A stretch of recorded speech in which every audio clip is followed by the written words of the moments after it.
Friends, family, and keepers of the faith, welcome to another Del Boy blog. And as normal, we're going to date stamp this. It's year 4, blog 27, or in legacy numbers, it's blog 183, dated 24th of August 2024. And as always, we're going to date stamp this. Normally, I'd sort of like talk a little bit about me. But we'll get the news out the way first. So we start off with the war in Ukraine.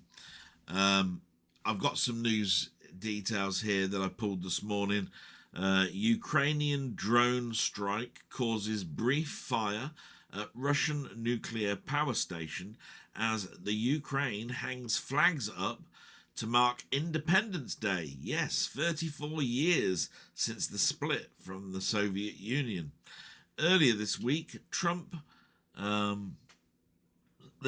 ceasefire deal was considered dead in the water. And so Trump has announced a new timescale of 2 weeks for Putin to meet with Zelensky to talk further. Well, let's hope that those talks occur. I mean, I did see some things in the news this week. It's been a bit of a strange week, so I haven't been watching too much TV, too much news, or doing too much walking because there's been a lot happening in my life. But I just hope for the war to end. I think that's all that anybody can really hope for, and maybe it's not that far away. I don't know, but I keep seeing the meeting's going to happen, not going to happen. Wants to sit round the table, doesn't want to sit round the table. I've got a plan, that plan falls over. A lot of that, but maybe that's expected. You gotta consider that as well. And again, therefore, I haven't been watching too closely in regards to UK news. But these are the snippets that I picked up this morning. The Women's World Cup, World Rugby Cup has started on Friday. I think it was England and America that started off the tournament.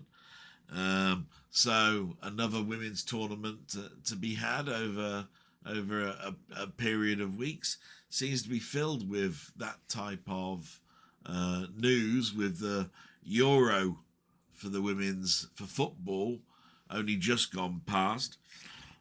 Let's hope for a good tournament. I do like rugby, played it at school, and it's nice to see these types of events go on. The other news, fourth heat wave is expected to continue this till at least the end of this week. It's amazing, really, the weather. I've talked about the weather pretty much at the beginning of every blog, but I have to say I can count on one hand how many times I've mowed the lawn this year, and we're now approaching September. It's unsort of like heard of for me, that. And the garden does not look good because of it. In fact, I planted a rose at the top of our garden. I couldn't plant it where I wanted it to be. I wanted it to be in a bit of a more shadowy, shady area of our garden.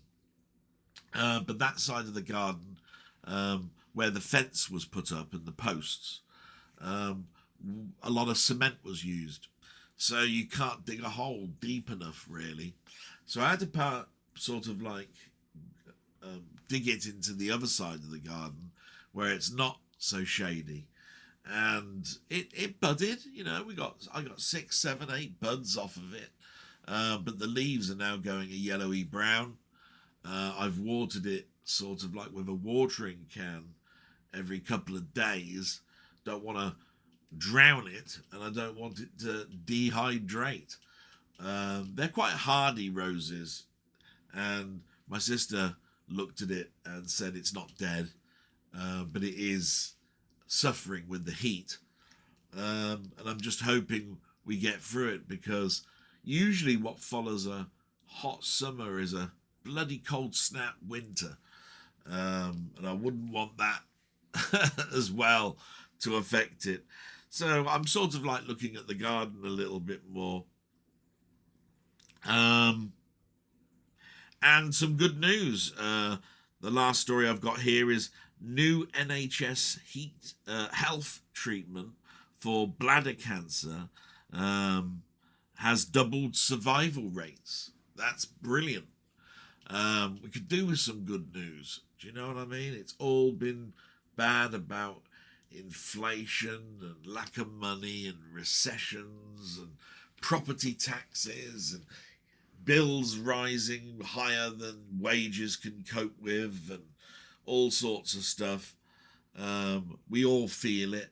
I've talked about it in regards to the monetary expenditure that's been happening for me. And, we could just do with some, just a few weeks even of some good news that affects us all, that makes us all joyous. And that's pretty much the news. So I'll talk a little bit about last week's blog and what's happening this week, because, the shock news for the DVLA sort of like carried on into the weekend and the beginning of this week just gone. And I suppose it does, because, to be quite honest, it's like having your right arm cut off, but it's more to do with the shock of how am I going to support my mum. It was never anything other than supporting my mum. And you have to sort of like settle back and go, look, there's always a way. Where there's a will, there's a way. Anyway, I was sick all on Sunday, so I went to see the doctors again on Monday. And the weird thing is that when I was booking the appointment, it said I was like 48th in the queue. But I actually got a phone call 40 minutes later to book the appointment, which was great. It seemed like an upturn for doctor's surgeries for me anyway. And I told them that I'd been ill. I told them the symptoms, and I told them the reasons why it was like it was. And the reception lady kept turning around and saying, you cannot talk about this to the doctor when you come in, because it's all that is in hand with another doctor. And I said, I don't understand what you're trying to tell me, because if you want to know the cause of why I'm ill, then that's it. And if you're saying I can't talk about it, then that's ridiculous, because that's the reason why I'm ill. Anyway, we went round in circles, and I said, look, I'll do the very best I can. If he asks me, what do you think's causing your illness? I'll say, sorry, I'm not allowed to talk to you about that. Reception has told me. We'll see how it goes. So the appointment was actually just literally like 10 o'clock. So it was really quite good. And I walked down and I saw the doctor, and I walked in and I told him that I was feeling dizzy. I'd got stomach upset, on the toilet a lot, being sick.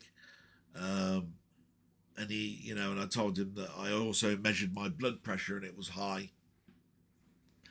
And he said, any changes? And I said, yeah, but I'm not allowed to talk to you about them. He said, he looked at the notes and he said, yes, I can see that there's some notes here. And to be quite honest, I'm a locum. I can't really help you with that. And I said, well, then all you can do is help me with what's called, the fixing of the problem, without noting what's causing it. And he said, go on then, tell me what it is briefly. So I told him about it.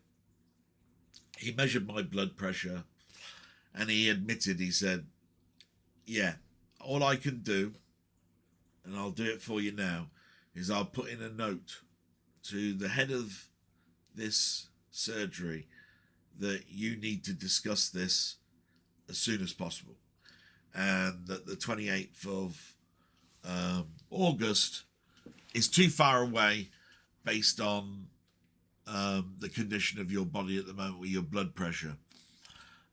Hopefully you'll get some sort of answer to that.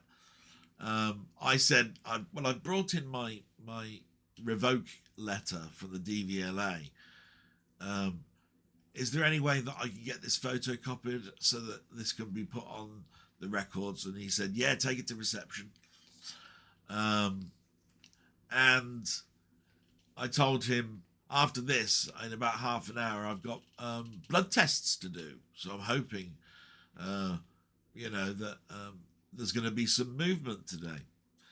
And he said he hopes so too. He told me to get as much rest as possible. You're not well enough for work. Go back to work when you feel right. And I told him that I was on holiday at the end of this week, but I would try and do everything I can to go back. He said it's all that you can really do, really. So I went to reception and gave them the DVLA and told them what needed to happen, which is this needs to go urgently to the head of the surgery. And a note has been put on my records for that person to speak to me as soon as possible. And then I asked where the blood tests were done, and it was on another floor. So I went down there and waited around and then had the blood tests. Now, the difficulty here is that with everything that's going on in my life, you start to do things that you wouldn't normally do. And what I mean by that is, if you're sad, you try and cheer yourself up. So in some ways, you do things like somebody will offer you a cornet and you'll go, oh, okay, yeah, I'll have an ice cream. Yeah, not a problem. You might go to the fridge and see a piece of chocolate that you've been meaning to have to cheer yourself up one day. You have that. And you tend to drink, less healthy stuff. I won't drink, like when I'm at work, I'll drink coffee, say. And it's my morning routine. But sometimes my morning routine will, I'll wake up and I feel sort of like very dry in the throat, and I'll drink, orange juice, water, or sometimes even a soda. Now, Sunday I was feeling so down. Pretty much all of those things occurred, and I forgot that I was having a blood test. So I'd actually booked the doctor's appointment, forgetting that I actually had to be at the doctor's surgery for a blood test straight afterwards. So yeah, I'd had terrible things. Instead of having cereal, I'd had toast in the morning. I did have a can of soda. I did have the night before. I did have an ice cream. I did have a couple of squares of chocolate. All of these things are sugar related. Terrible. But it wasn't a fasting blood test. There wasn't anything that said you needed to not eat after 11 o'clock. It was a standard blood test. But I told the nurse, I said, I've done something really stupid. She said, don't worry about it. Most of the times your body adapts to these things. Don't worry about it. And I said, yeah, but it's been incredibly hot recently, hasn't it? And I do recognise that I've been drinking a lot more saccharine type drinks.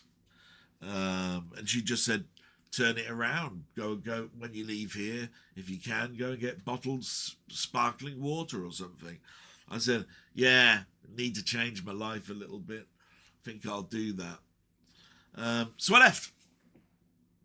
Now the nice thing is at 6 o'clock, the surgery called, and it was the head of it, and we had a nice chat.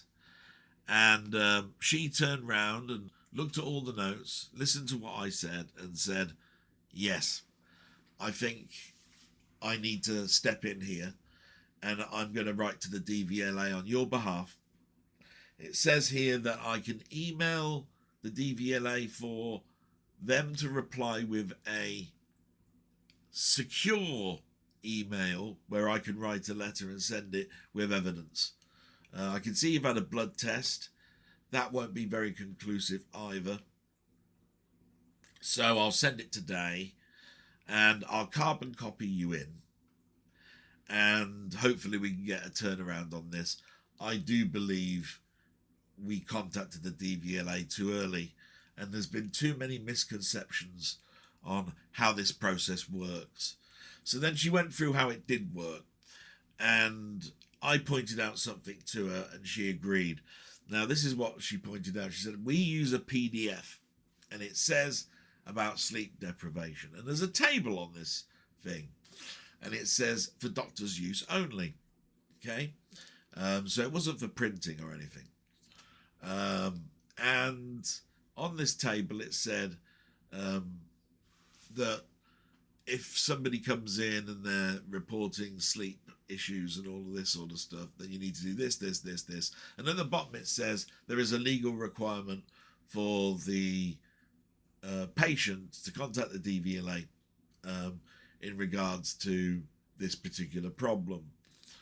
But what it didn't say was, and this was something that the head of the surgery said, you have to have 3 months worth, right? 3 months of evidence. And that's the one thing that they hadn't got. They've got no 3 months of evidence. There's nothing there.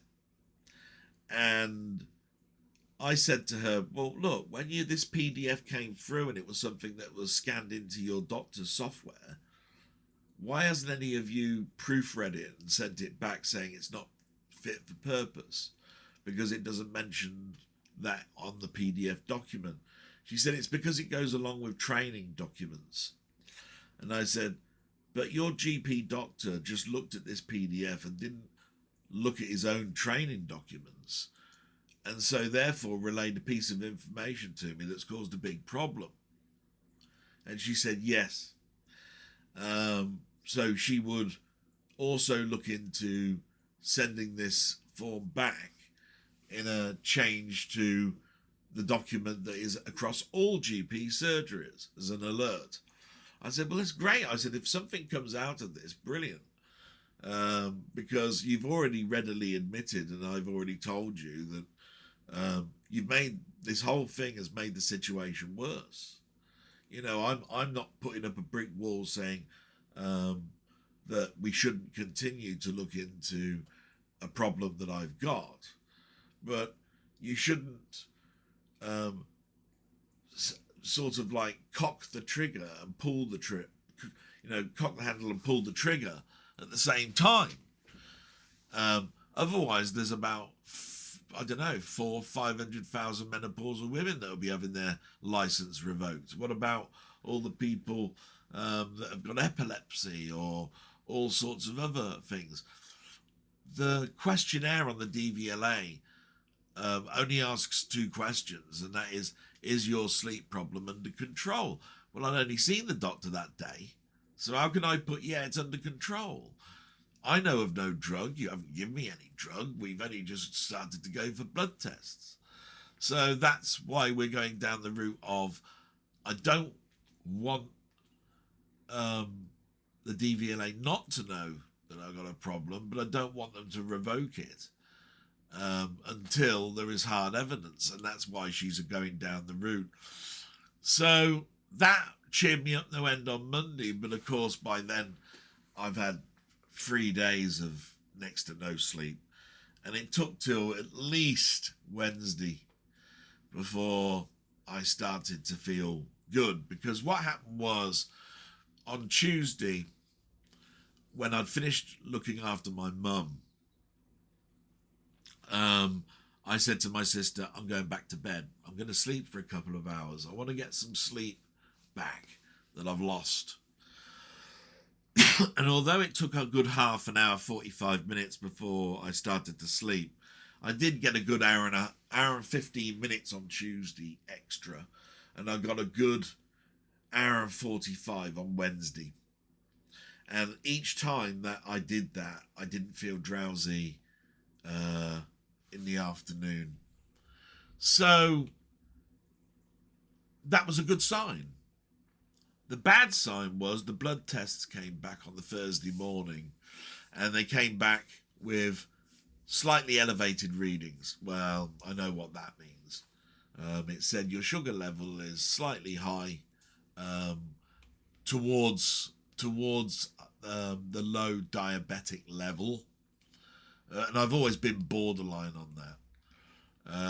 And so I need to go in 2 weeks' time with another test. And, basically I phoned them up, and the bad news about it all is the day that I go back to work is the day that is the morning where I have to go in for the blood test. So I've got to go into work on the Monday. Is it the Tuesday? It's Monday or the Tuesday. Anyway, it's the day I go back to work anyway, and ask if I can have half an hour to go down to the doctor's surgery for the second blood test. So, what I've done all this week as well is I've purged every area of the house of sweet things other than the biscuits that I get my mum. My mum likes custard creams. I'm not enamored with custard creams, but all chocolate's gone. I've been drinking sparkling water for the last 3 or 4 days.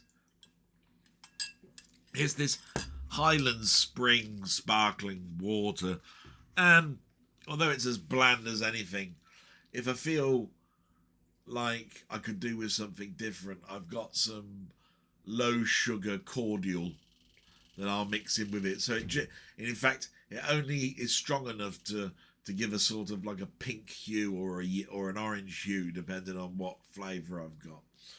And I've been drinking that. So that might be good. And the other thing I need to do this week is fix my eating disorders. And the reason for that is that I've always had a breakfast in the morning, worked, looked after my mum, cooked her dinner, got her to bed, and then I might have something to eat. And it's rarely that I can cook at the same time as I've cooked for my mum, because I need to clear her plate away, and she always wants to go to the toilet. And every time that I cook something, she'll want to go to the toilet, and my dinner's ruined because it's gone cold. So I've tended to do it at a time where I can have a nice meal, hot, and not cold and reheated in a microwave and so forth. So this week there's going to be a slight turn in the fact that I will try and cook my meal either an hour earlier than my mum's or an hour after my mum's, but move hers forward. So that sort of thing's going on, and therefore there is a drastic change that's going on with me that may also help with other issues. So that's all good news, isn't it? Absolutely marvellous. So I just want to say about the rest of the week, really. Wednesday was a fantastic evening with Ian Hill, the Ramblings, talking about films. We had a great time.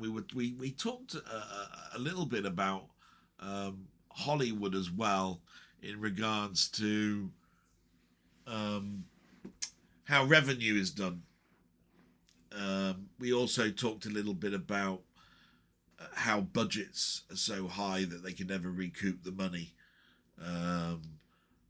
About 3 blockbuster movies in the same month. About worldwide recessions and families having to fork out $70 or $80 or pounds, whichever, what country, whatever you're in, because of the 2 kids, the parents and the food, because we base everything on a family of comprising of a father, a mother, and 2 kids. But whichever way you look at it, it's still bloody expensive. And then 3 films in the same month, when most people are paid monthly. It's just too much.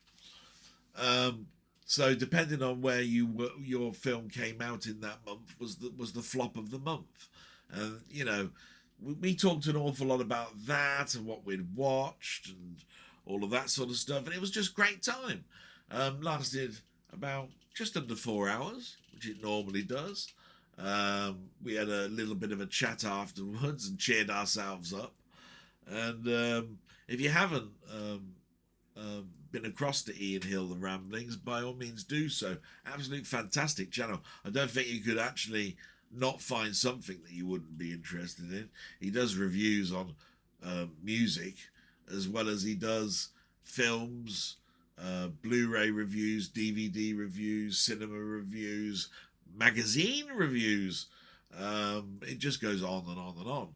And then we have our weekly live, which he wants me to participate in. And I tell you what, if I didn't have it there, I tell you, it would be a long old week, talking to no one.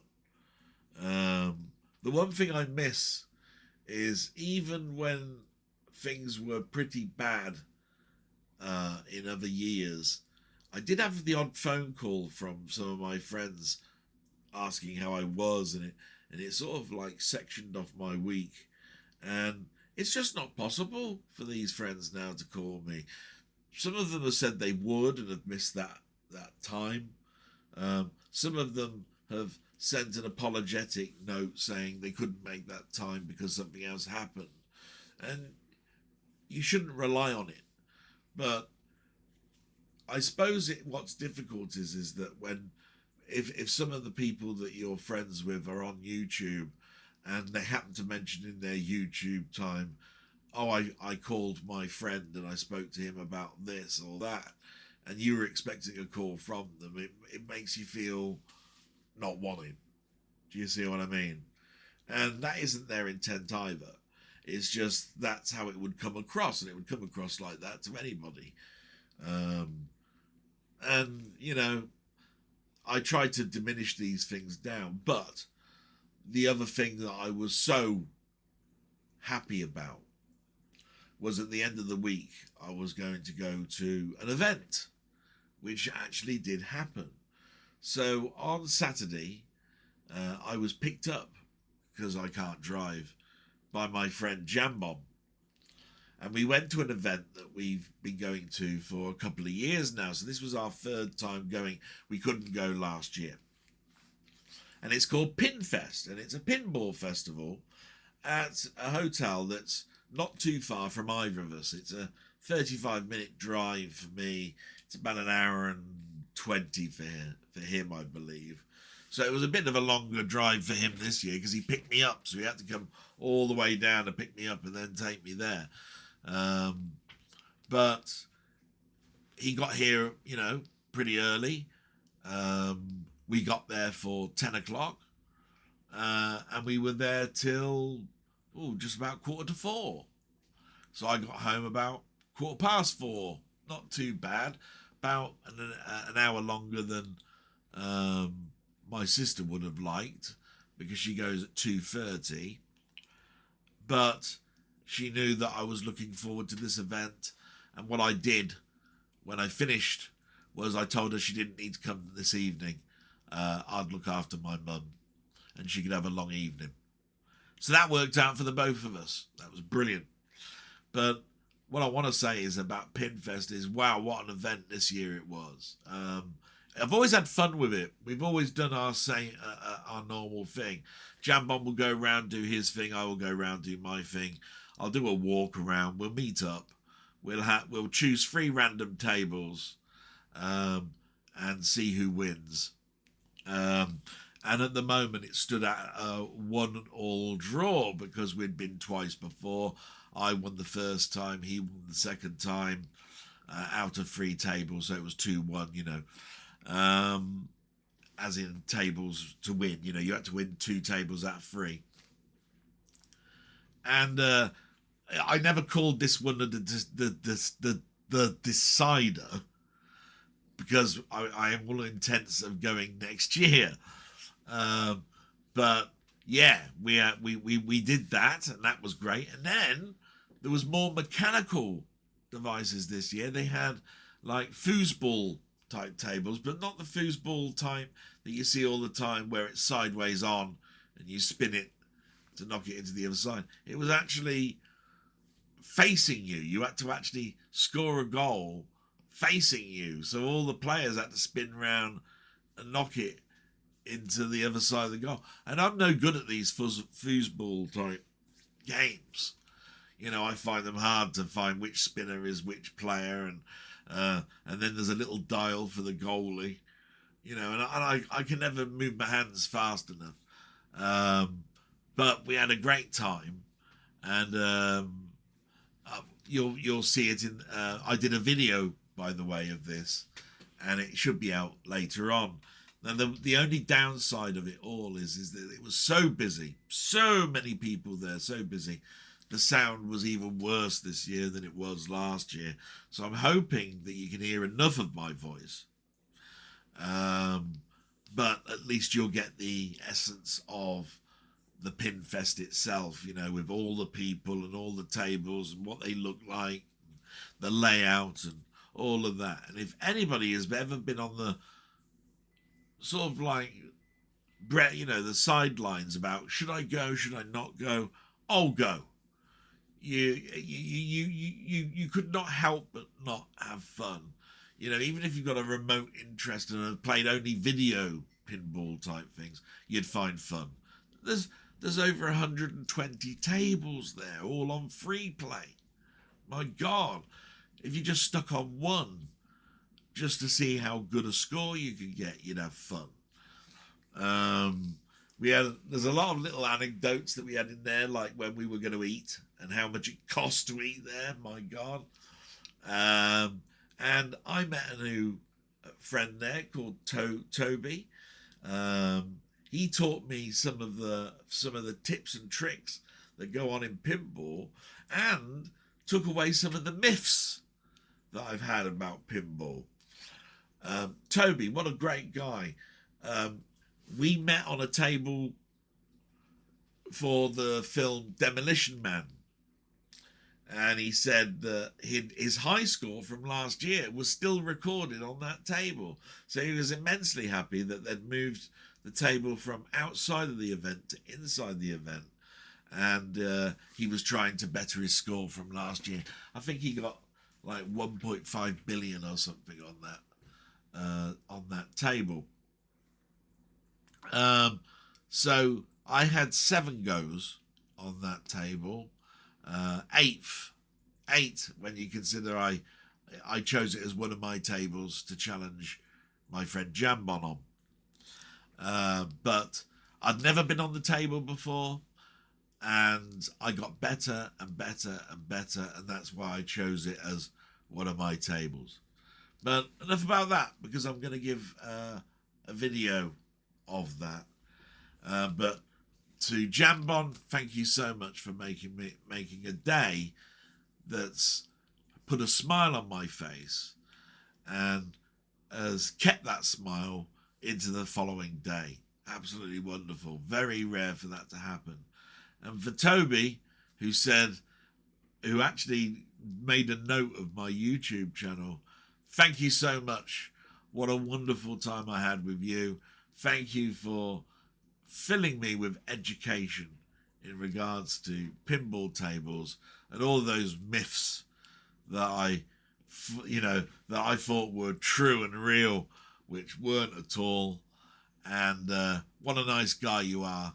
And I hope to see you at the next one next year. I'm going to certainly hone my skills to not be destroyed by a factor of 9 when I was playing on any table that you were on. So that's pretty much been my week, really. There's very little else to talk upon.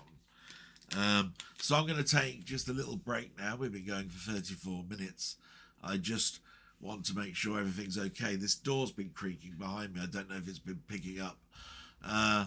And then we'll continue, and we'll do the shout outs and the rest. So back in a moment. And we get to the shout outs. Yeah. And I've noticed that this has grown a little bit today, maybe because of some concern and maybe some people have got an opinion on stuff. We'll get to all that when we get to the comments. But a big thank you to everybody that's actually commented. It really does brighten my day to know that people have watched, listened, made a comment, all for the betterment of me. I don't think there's one that's there that is saying you're bloody stupid for doing this, that, and the other. We all are adults and have grown to a certain age where certain stuff is behavioural, and behavioural is very difficult to get out of. Anybody that's say went to the pubs or something when they were 16 and is still going to the pubs now in their 50s to have a drink will always have the opinion, well, it doesn't hurt to have 1 pint or whatever, and there will be so many medical things that will deter you against that, and then there'll be a medical journey that says it's perfectly okay, and we all get confused, and it all turns into a big sort of like melting pot of opinion. And all I know is I know my bad habits.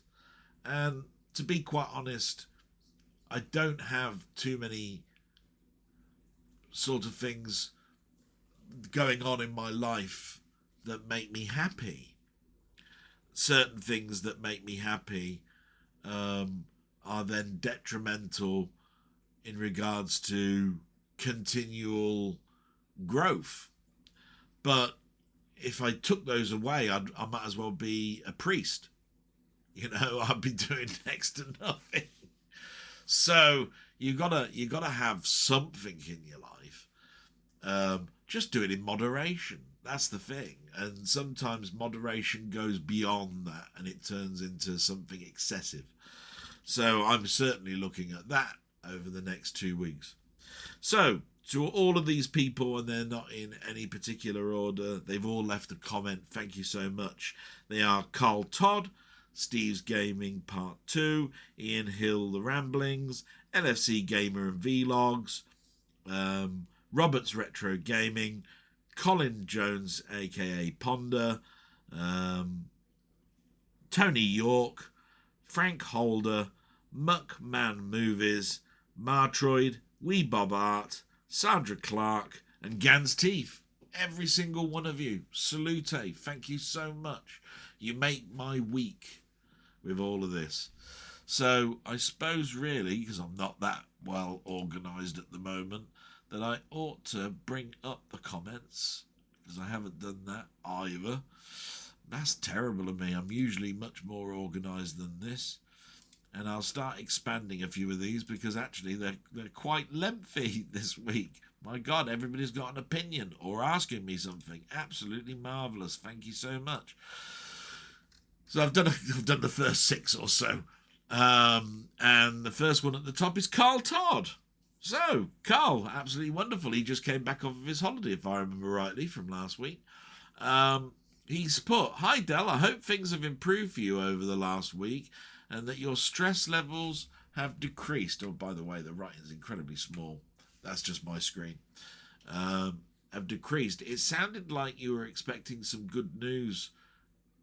Like you're expecting some good news from the DVLA. So I hope that your license has been returned. As always, thanks for answering my questions. Well, the good news is there's a light at the end of the tunnel, as you probably heard earlier on. So let's have that fingers crossed, shall we? Some questions. I know that you use the collector's program. Oh, thanks for noticing. Yeah, that's because of the film shorts that I've been doing. I've really enjoyed doing those, by the way. They're very therapeutic. I hope other people are liking them. They seem to be being watched now by a few more numbers than the early ones. So I will try and continue those. And now I'm off for 2 weeks. There might be a few more. We'll see how it goes. But I've really enjoyed those. So I wondered if you've ever tried using the web-based collectors program, which CLZ seem to be pushing a lot more nowadays, cheaper price, etc. Just to give you a simple answer to that, I've been using the software for over 20 years, and I suppose I'm a bit of a stickler in the fact that when I've got a piece of program, I want to keep it as a program. Now, they diversified about 12 years or so and added a mobile edition. So in other words, you had the proprietary software installed, you had a mobile edition that linked with it into it, and the link part was the cloud. Now, I found that absolutely fantastic because I'd use the app to scan the barcode. It would then bring down the data, and then I'd hit the sync button. It would send it to the cloud, and when I opened up my proprietary software, I hit the sync button there, and it downloaded all the stuff that was off of the cloud to the proprietary software. So it worked absolutely wonderful. I totally get you don't need to do all of that if you had the web-based version, but there's something about having the software installed that I like. That I continue to use it to this day. So I haven't tried the web-based one where I could open up the internet on the phone and open up the internet on my PC and get the same result, not having to do things a couple of times. But I will say this: if the internet goes down, all I'd get was page cannot be displayed. If I open up the proprietary software, I at least get a snapshot of everything that's there on my machine. And I don't, so basically there are pluses for me to have the proprietary one. And I continue to do it to this day. They may well force things to be just the proprietary software, and when that happens, maybe I'll have to change. Right now their software is absolutely fantastic, and I'll keep using it the way that it is. Your second question then is, one thing that I don't record you talking much about is anime. Do you have a favorite anime? I have several Japanese friends, and I always find it interesting from a culture point of view how people in the West often move away from watching cartoons and animated movies, but they are eagerly followed by all generations in Japan. Take good care of yourself. Best wishes to you and your mum. It's funny, anime has actually been around in my life longer than I actually once thought. Most people, when they think of anime, if they're of a certain age, probably date back to Akira and then onwards. And Akira was a key film. But I remember watching stuff on TV that I didn't even know it was called anime at the time.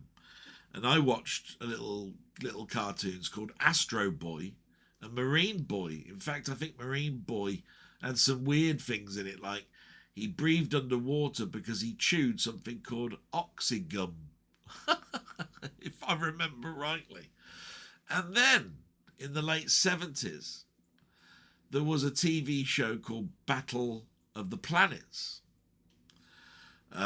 which had sort of like a Guardians of the Earth against this alien threat, and it had a little robot in it as well, and I think they lived underwater. And I've forgotten who the major villain was. Was it Spectre or Scepter or something? Anyway, my friend Denny is well into Battle of the Planets.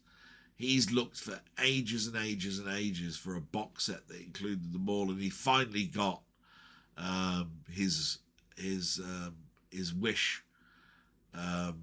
I think last year, where it turned up, and it wasn't a cheap box set at that.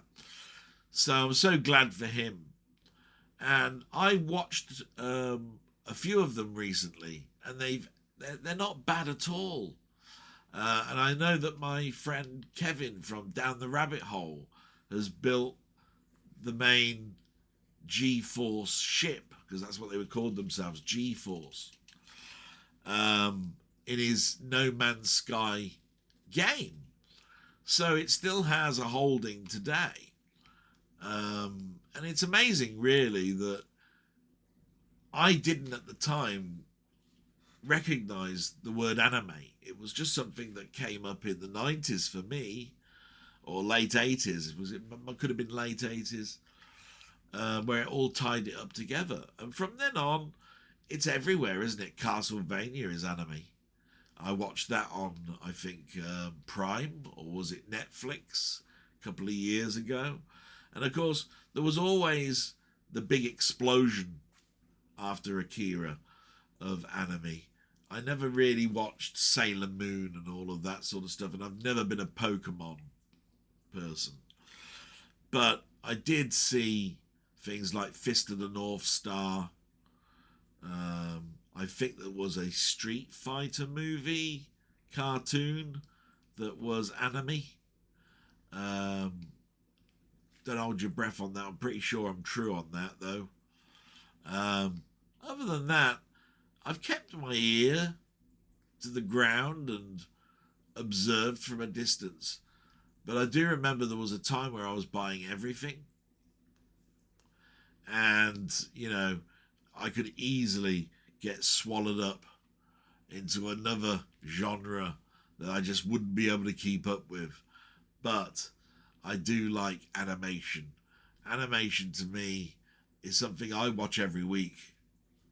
So, you know, that's great. Thanks very much for that question, my friend, and salute to you, and absolutely fantastic. I hope you have a great week. Thank you so much. So I'm just going to get to the next one. And we get to, oh my God, Steve's Gaming Part 2, for which I have to do my salute. Fucking hate you, you little bastard, you little shit, hate you, you're just too good. You know, it's just the law. I have to do that. He comes in sometimes, and I'm sure I embarrass him in Ian Hill, the Ramblings stream when he comes in. But anyway, my friend Steve, what can I say? Absolutely fantastic guy. Couldn't ask for a nicer friend. He's put, hi Del, great blog as always. I can't believe they've revoked your license. It's insane. Just can't believe it. It's truly shocking, and I really hope that they come to their senses and reverse that decision ASAP. Fingers crossed, matey. I'm pretty sure that's happening, especially with the note from the doctor's surgery. I hope your week has been okay and not too stressful. Mine has been a mixed bag, but I've had worse, so no complaints. Right, let's get on with the questions. Question 1. You probably know I'm a real Clint Eastwood fanboy. But what is, in your opinion, are the top 3 Eastwood films of all time? You shit. I love Clint Eastwood. I've watched him very early on, even on the TV show that he first appeared in, all the way up to now, and his director's abilities in his late 80s, early 90s that he's at now, and I've met him. He used to own a hotel in Carmel, just south of San Francisco, and I just quickly said hello to him while he was just practicing on the piano in the foyer of his own hotel. I don't know if that's still there now. We are talking 1996, 97 when I went over there and saw him. But he's so influential that I've driven along the coast road I-1 and, you know, travelled up the I-101, which is the main road that takes you to San Francisco from Los Angeles. And I visited major locations in San Francisco. So, he is a major influence. The top three is difficult because there's some at the top that are so close together with me. I mean, let me see if I can try. I will go. They're not in any particular order. We'll mention the films. The Good, the Bad, and the Ugly stands out, but the Spaghetti Western trilogy is a great trilogy anyway. So I think that's a no-brainer.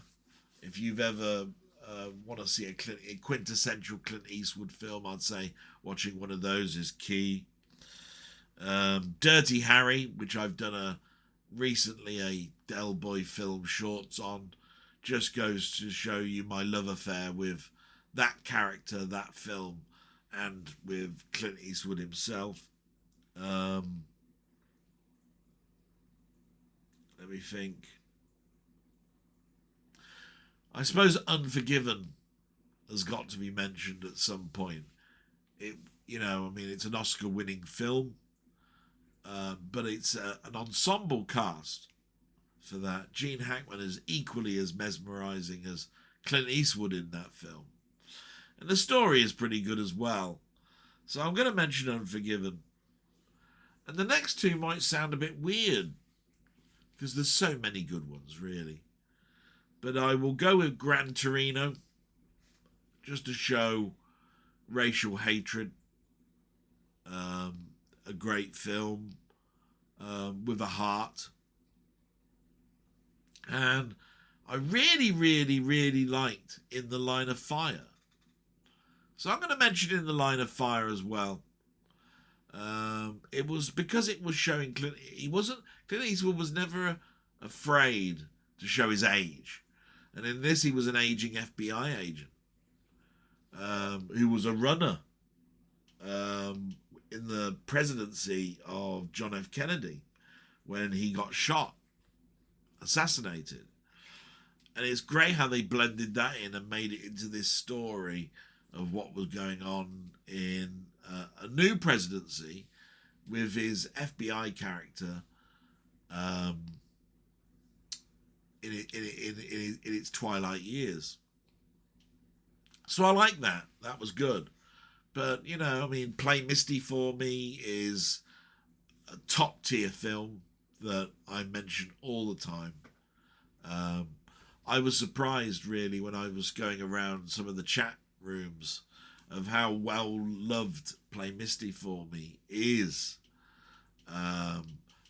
Because I thought it was a film that only I sort of loved. And I found that out to be totally different. So yeah, Play Misty for me. But you needed 3. I've given you 5. I've mentioned some others outside it, and I could mention others like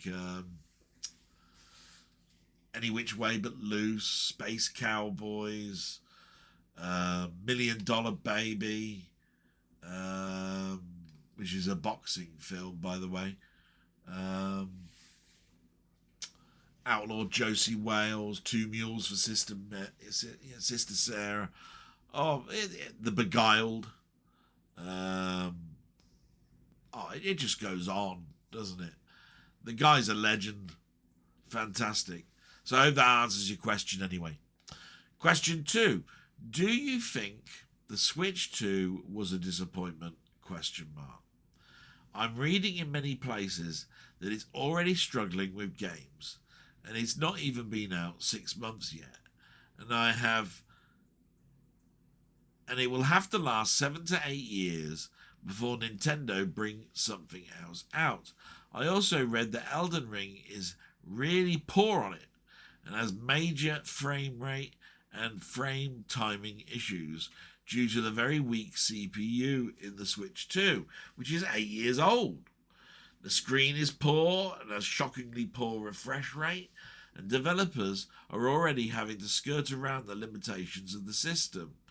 My question is this: did Nintendo mess up? Should they have given their users better and more future-proof hardware, i.e. something that will last for years? All the best to you and your mum, and take care, my friend. What an interesting question. And it's one that's very difficult to answer at this early stage. Because I've always mentioned and said, look, you've got a console here that's been out several weeks and it's got very few games out for it. You've got Nintendo that will have factored out all of the machines to certain developers, and they will be making these games and they're going to be coming out. And at some point in maybe a year, there's going to be a flood where you won't be able to keep up. You know, it used to be 1 or 2 games every couple of months to suddenly being 5 games a week, which would be really, really difficult for you to catch up on. What intrigues me is the CPU being 8 years old. Didn't know that. I thought it was a clocked processor. And from that point of view, has some future proofing to it. But an 8-year-old one, it'll have no way, I think, of being efficient enough, unless there's other custom chips in there to take away from the CPU itself. So, do I think they've messed up? Oh, absolutely. I think there's no qualms. I've turned around and said that their pricing structure's wrong, that their whole pricing structure is incredibly wrong. Their online service is wrong. There's a lot of things that they're doing wrong. But it's Nintendo, and a lot of people will back them regardless. From that point of view, they're going to make money. I think you'll find that Nintendo aren't alone in having a plan like you mentioned. When Sony announced their new product, like the PS3, they then did a PS3 Slim, then they did a PS3 Pro, and then they released a PS4, and then it went PS4 Slim and PS4 Pro, and then PS5, and so forth, which is 3 machines in 7 years. And generally that's how they work. I don't think Nintendo are any further behind with that same philosophy. They brought out a basic model, Switch 1. They brought out an OLED model, Switch 1. And then Switch 2 comes out. So over the next 7 years, they're bound sure to do the same thing. So, yeah, I do think they're in the wrong with their strategy. I do think they can turn it around. I don't think the Switch 2 is going to be another Virtual Boy, or it's going to be a Wii U, which were considered to be the major flops for them over the last 40 years. I think that they've got too many IPs in their catalogue that will take advantage of the hardware because they wrote it and engineered it. So I will end it there with that. But £100 for a game, which we're heading towards, absolutely atrocious, matey. Totally with you on that. So I'm just going to take another break. And I'll be back in a moment. But thanks very much, guys. And by the way, if you haven't noticed already, some of these people that are leaving comments, they have their own channel. Please go and look at them. I know Steve does. Steve's Gaming Part 2. And if you're ever unsure, just go to the comment section of this particular edition, and you will see the link to their webpage in the comment, or you can actually go to you can actually go to my description section where I've got a link to all the sites to many of my friends. So thanks for that, and I'll be back in just a second. So I've just taken a little walk outside, took out a bit of sunshine. You probably can see that with my glasses have reacted to the light. Yeah, absolutely wonderful. Feel okay. So we'll move on. Steve, thank you so much for your comment from before. Yeah, the Nintendo. It's a conundrum at the moment, but it's very very early days. So very difficult to answer. But the thing that perplexes me is about the CPU being 8 years old. I didn't realize of that, but I don't know what the other chips. I haven't really looked that closely at what the other chips are. Um, Definitely, I think Nintendo's strengths are, um, sort of like niche games or games that are for young children, and that's where I think their pricing policy doesn't work. Obviously, there are adults that love it. Um, maybe maybe jailbreaking it is actually early on is going to be a saving point for them. But there we go. We moved to my friend Ian Hill, the Ramblings. So what's he got to say? I do a stream with him on Wednesdays. He's put, "Hi Del Boy, hope you and your mum are okay. Just getting through day to day. This driving license situation was just ridiculous. Hopefully common sense has now prevailed. Enjoyed our live. It helped me a lot. Not had a good week. Just not felt well. Had a lack of energy. Then to make matters worse, my son is in a lot of back pain. He's been struggling to do his work from home. Later today, he's got a doctor's appointment and may well be sent for a scan. I hate to see him in such pain, but it doesn't help him when he's worrying about me. I'm very stubborn and won't be beaten by all this. Love the film." Yeah, so, I mean, just to reiterate on that, wish you well with your son. I hope the back pain is not like sciatica and all of that sort of stuff. That's a long uphill climb, which I'm well aware of. Love the film downloads you sent me. Happy Gilmore 2, just great fun. The Superman film was better than I expected. I think the only weak part was the actor who played Lex Luthor. Thought Superman and Lois Lane were great together. The dog maybe was too much. However, I found it very entertaining and could watch it again. Good to see also you doing some film content on your channel. These extended shorts are an excellent series. Looking forward to more. Thank you so much for the encouragement, my friend. And yeah, I've watched both of those films. I sort of like mimic yours. I suppose Christopher Reeve's Superman is my Superman. Especially after watching the documentary about Christopher Reeve.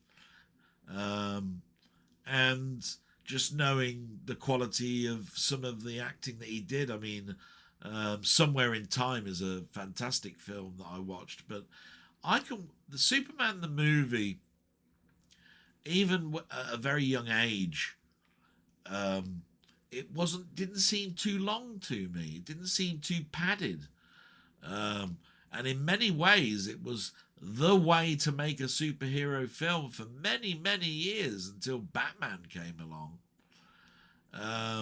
DC were in their element, 70s and 80s, and the 90s. Marvel nowhere, blown out the water, even with their cartoons. So, I don't like to see a company suffer, and DC have definitely been playing second fiddle for the last 15 years.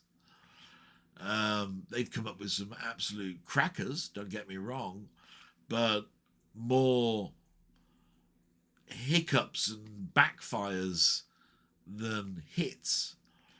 But more said about that in our own channel, I think, matey. My film of the week I bought on Blu-ray was Sinners. One of my favourite films of the year, although Companion is still my number one. Sinners was all about the blues. The music totally enhanced the film. It was a great period piece set in the early 30s and showed the black community coming together and enjoying themselves. The film does go all horror with the arrival of the vampires, but for me it was a beautiful love letter to the blues. I forced myself to review it for my channel. I need to get back into keep producing content for my channel. Just doing that made me feel a lot better.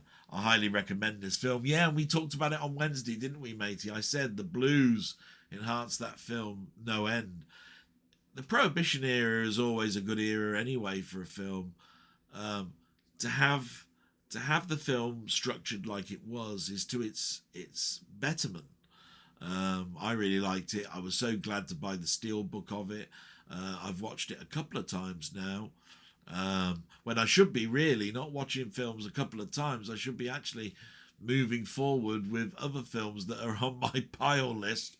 But I can't help it. If there's a film that I pick up upon and I go, do you know what? I just need to watch that again to see if I read that right on what they were meaning at that point in the film. It just happens to me all the time. It's the betterment of the film, that it forces me to do that. I've just seen there's going to be a 4K Hitchcock box set. I would imagine it's going to be very expensive. I hope each film will get its own individual 4K release. So my question this week are there sets putting collectors off buying them because they're just too expensive? Is there a cut-off point? You have to say no, even if it's a set of films you love. All the best and have a reek grand time. Well, yeah, I mean, the simple answer is yes to all of it, really. It is putting people off. We're in a recession. You can't go to the cinema and buy physical media. You can't keep paying subscriptions. It's just too costly to us all.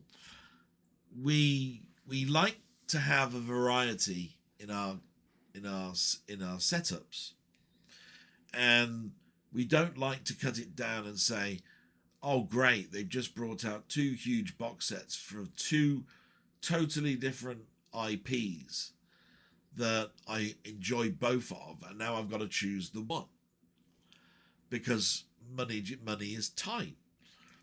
And what they tend to do is they lower the physical media manufacturing process to the point where fear of missing out comes in, and you think to yourself, I don't want to buy it from a scalper.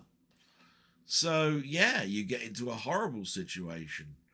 But there are cut-off points, and there have been several this year that I've gone, no, not buying that, not at that price. I'll have to risk it and see how it goes.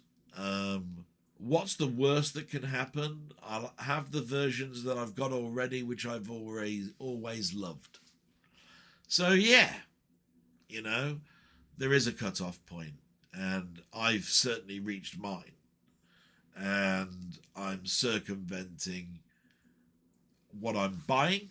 If I forget to buy something, if I forget to cancel something, I do send it back with a order by mistake.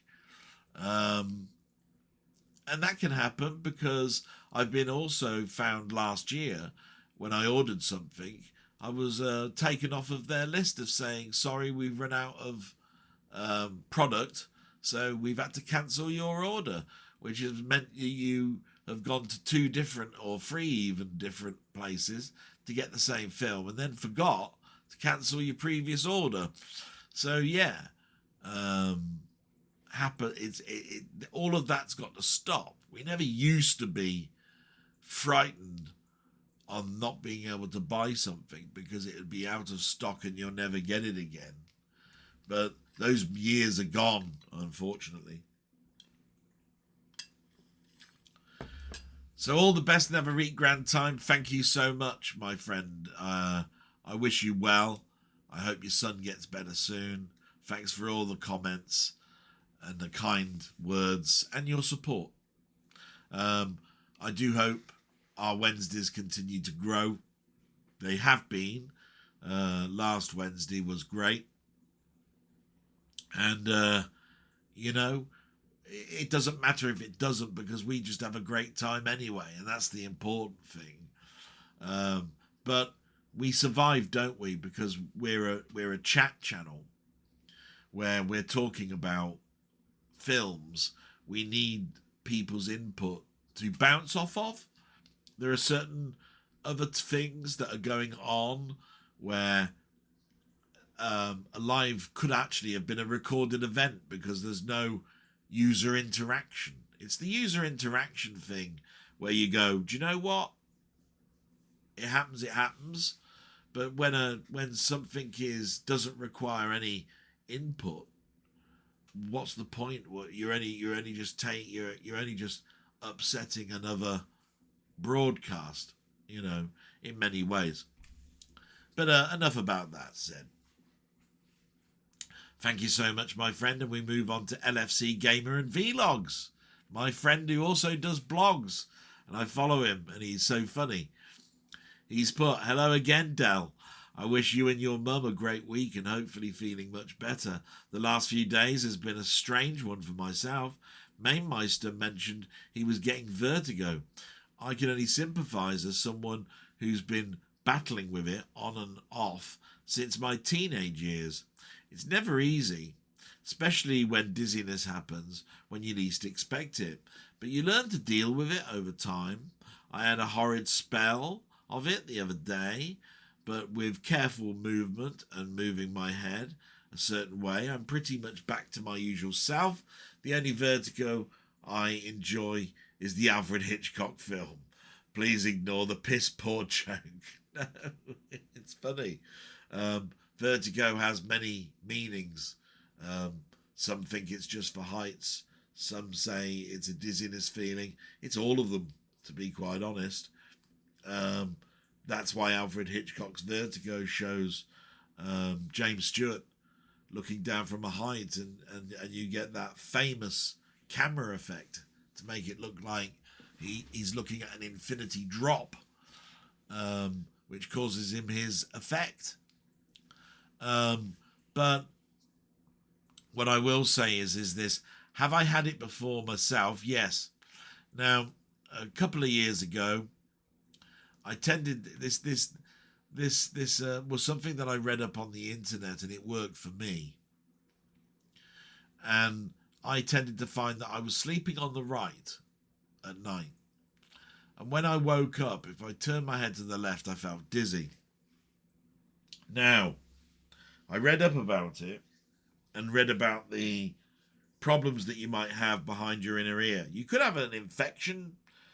There is this thing about crystals and all of this that people mention. That's fine. Mainmeister's mentioned it himself. What I read up about was there is an imbalance and there are things that you can do about it. The thing that I was told to do was to sit at the edge of my bed, put a pillow behind you, lean back till your head is on the back of the pillow with your head facing straight up. Then move your head to the left. Keep it there for 30 seconds. Center your head and lift yourself up. Stay upright for a minute. Repeat. Lay back till your head is then facing totally up. Then move your head to the right, the opposite side. 30 seconds. Move your head back to the center position.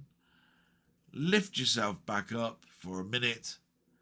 Repeat as needed. Now, I think these are all variations of all things that Mainmeister already know. Many people out there will already know. Nothing new here. That worked for me, and I've only ever had that feeling twice. And the last time I had it was the time when I read up about those specific instructions of laying back and moving your head left. It's never returned. But it's early days. As anybody has said, it can happen at any time. It can happen at any point. It can happen on a regular basis. It can happen irregularly. I have no answers to any of that. So we will see whether things improve for my friend, Mainmeister. I wish they do. And And I hope it definitely gets better for yourself, my friend. You continue, as a Liverpool fan, I'm more than delighted the new season has kicked off and getting the 3 points in a tricky feature against Bournemouth. However, what has annoyed me was the racial abuse, which you may or may not have heard about in the news. One of the Bournemouth players received in that game from an individual who thankfully is now permanently banned from attending every football ground in the country. Rightly so. You'll have thought by now most people will be educated on said topics, but I guess some refuse education, and this was a prime example of that. Yeah, I don't like racial abuse in anything, my friend, so totally behind you with that one. So you got some questions, and it says here, is it me, or do you find nowadays a lot of film posters and even DVD and Blu-ray covers of newer releases look a bit too busy? I much prefer a less is more aesthetic, something easy on the eyes, but still gets the message across. Something like The Godfather or Rocky. I'm not too keen on covers that have pretty much all of the film characters being plastered here, there and everywhere. In my mind, it just looks tacky. I'm looking at you, Marvel, LOL. Yeah, I like the little dig at Marvel at the end, and I must admit Marvel are incredibly guilty of it. However, they're not the only protagonists here. I remember just how busy the Star Wars poster was. It had Luke on it, it had Leia, it had Darth Vader, it had Ben Kenobi, it had Harrison Ford, it had Chewbacca, the 2 robots, a load of UFOs flying off upwards into the sky, a barren landscape, and all sorts of colour and neon to make it stand out. And it's too busy. I dare say when that poster came out, it was 1977, iconic at the time. It turned everything around for a number of other posters up until today. And I dare say even with today, it's all about not pissing the other stars off. Do you know what I mean? So, yeah. What can I say about that other than I'm in total agreement with you? But I wouldn't say Marvel's the only one, and I don't think you meant it like that either. But I love all the simple posters. I love the Hammer Horror posters, Carry On posters. They didn't need all of that crap, did they? So we don't need it now. Number 2, can you rank these desserts from worst to best based on your palate? The options are apple crumble, trifle, and tiramisu. Easy, it's just the reverse. So tiramisu, then trifle, then apple crumble. Can't stand apple crumble. I'm one of those people that never understood that American term. I want homemade apple pie with ice cream. Nah. I don't like hot apples, cooking apples, that sort of stuff. Never have done, probably never will. And you've put for number 3, what was the first video game that you can remember using a cheat code for? God.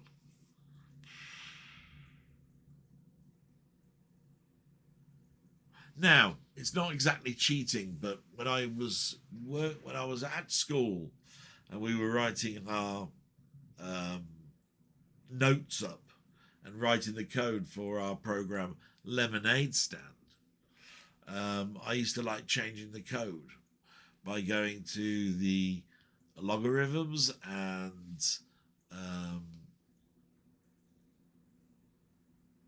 what's the word I was looking for? I don't know. Starting to lose it a little bit. I used to like changing all the variables. That's it, the variables, to make it so that it was easier to win the game. I suppose that's cheating. But I had a ZX80 and a ZX81 and a Spectrum and a VIC-20 and a Commodore 64. And I played lots of adventure games. There's one that Steve uses an awful lot. Every time he looks at his homebrew games, he types in ZY. I think is it XYZZY, something like that. It was used in Colossal Cave anyway, a text adventure game, and it used to help you out with the games, with your ability to win. I dare say I did use pokes and sys commands to cheat in a game. I know that there was a lot published in Zap. I would on occasion try those out, but not all the time. So I hope that answers your question, because it's been around for years, that particular type of question. And I have to say, I really do enjoy answering those. So I'm going to be back in just a moment. Just going to check on my mum. And we continue with Robert's Retro Gaming. My friend in Canada. He's royalty, Dell, hold this spot. My repost of the comment from 2 blogs ago was also removed. So weird. Hopefully this one doesn't get disappeared. I'm sorry to hear about your ongoing difficulties with the healthcare system, both for yourself and your mum. It's so frustrating. I will happily accept the honorary title of Queen of Canada. But I will be forced to refer to you as the Duke of Dellington, or possibly the Duchess. I'm sure you are aware that the King of Canada is the same person as the King of the UK. That said, I haven't seen any money with his image on it yet. I see the similarity in you now. Yeah, the ears. Yeah, you could be King. Yeah, you could be Charles, couldn't you? Yeah, they've actually produced his portrait on sovereign coins so far. I think though there is talk of the change in the monetary system shortly. It's to do with the reprint of money, how it works from the mint. You have to have so much in circulation. As you replace the circulation, you replace it with different money. I think it's something to do like that. Could be totally wrong though. Could be absolute bullshit what I just talked about just now. Now that it's been 5 days since I watched the blog, I can hardly remember what I was going to say. Sigh, getting older is great. Oh yes, here's one thing. You expressed some disappointment that I'm not making any C64 content lately. Well, yeah, I probably mentioned it too many times, but anyway, let's have a look. I expect I will get back to doing that. I never did own a Commodore 64 and only got to play on them a little at a couple of friends' houses. My heart belonged to Atari back then, as I had in succession a VCS, a 600XL, a 520ST, and then a 1040STE. The Spectrum computers were not something I had any exposure to back then, and I've been fascinated by them lately. Maybe I'll make some C64 videos to make you feel better. What would you like me to play then, my lord? Well, actually that's come across wrong. What I was actually trying to get at was, I've noticed that a lot of the friends and a lot of the sites that I go to have gone totally a different way. They're not doing so much C64. They're doing more Amstrad and Spectrum, and that's great. But it all seems to be at once. Point in contention, this Kickstarter campaign for the Spectrum Next. I can't watch a live stream or a recorded event that doesn't mention the Kickstarter stream. Their hopes that it will bring out more Spectrum content and all of that sort of stuff. Did they do that with the Mega 65? Did they do that with some of the other stuff? Possibly, but nowhere near in the numbers that I've got, or at least in my alert box.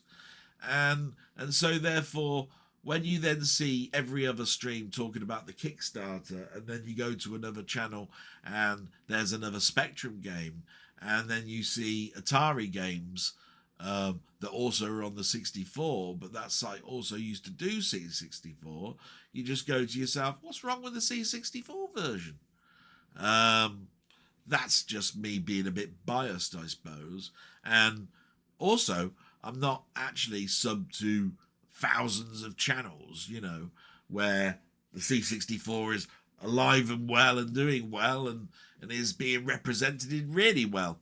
You just have to understand that it's just basically a blog of what I've seen, and what I've seen is a huge shift, and I do mean a huge one, where the C64 is hardly getting a mention these days, and it never used to be that way.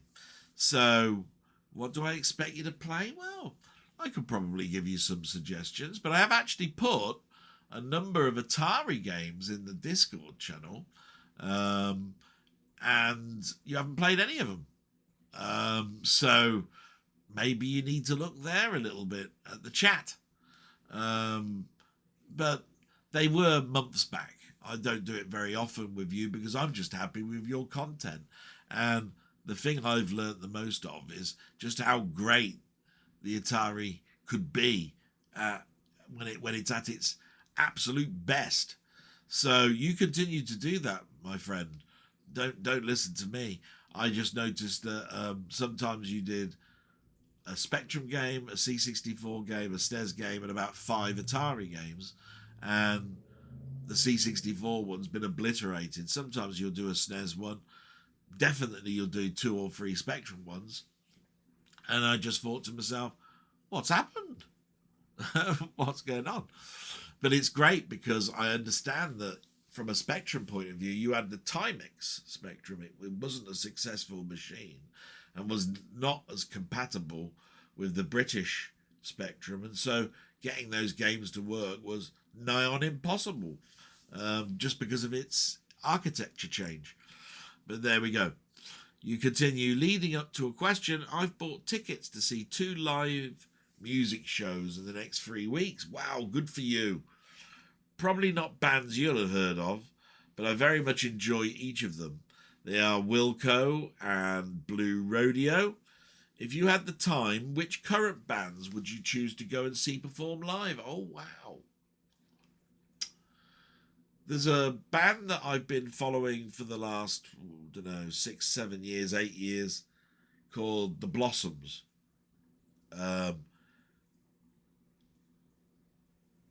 And I really do like their sound.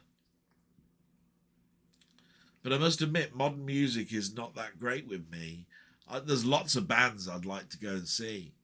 I'd like to go to a heavy metal concert, purely because I haven't been to one really, and people keep talking about them. And I've only just sort of like started to appreciate some of it, not all of it. But, I've never gone and seen, say, a Yellow concert or a Rick Wakeman concert or anything like that. And I know he's still out there on the circuit. I've never seen Paul McCartney live other than when he's been at a tribute concert, like Live Aid or Death of an Artist, where he's been asked to come along and sing Hey Jude or whatever. So there's lots, really. I've never been out and done a lot of live stuff. Probably because I've always thought that those would be really great to appreciate with someone else, and there has been no one else for me to go to.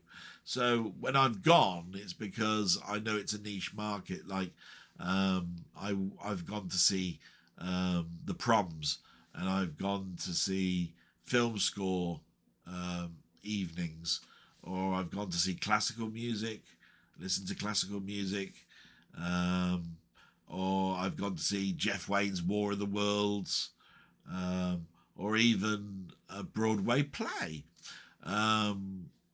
rather than go and see Madonna or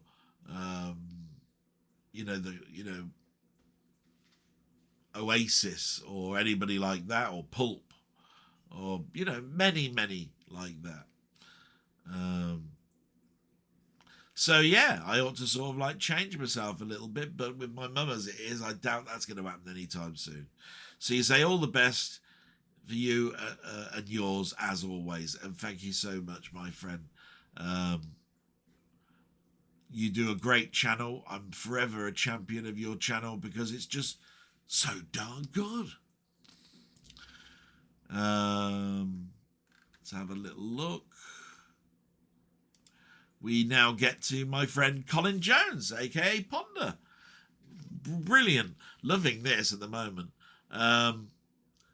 What's he put? So this time he's put, revoking your license is the very last thing you need. I'd now be seeking legal advice. It just keeps building up for you and nobody seems willing to actually help you. As for the sleep deprivation, I'm convinced that's down to stress. So the revocation of your driving license only increases that stress and is the exact opposite of positive treatment. Exactly. That's exactly what I tried to get across, and you said it so eloquently there. We'll see what happens. I haven't chased it up even. Last Monday was when they were supposed to send something. It took 4 days to revoke my license. 5 days and I've heard nothing. Seems very much like they kick their heels bringing stuff back. But there you go.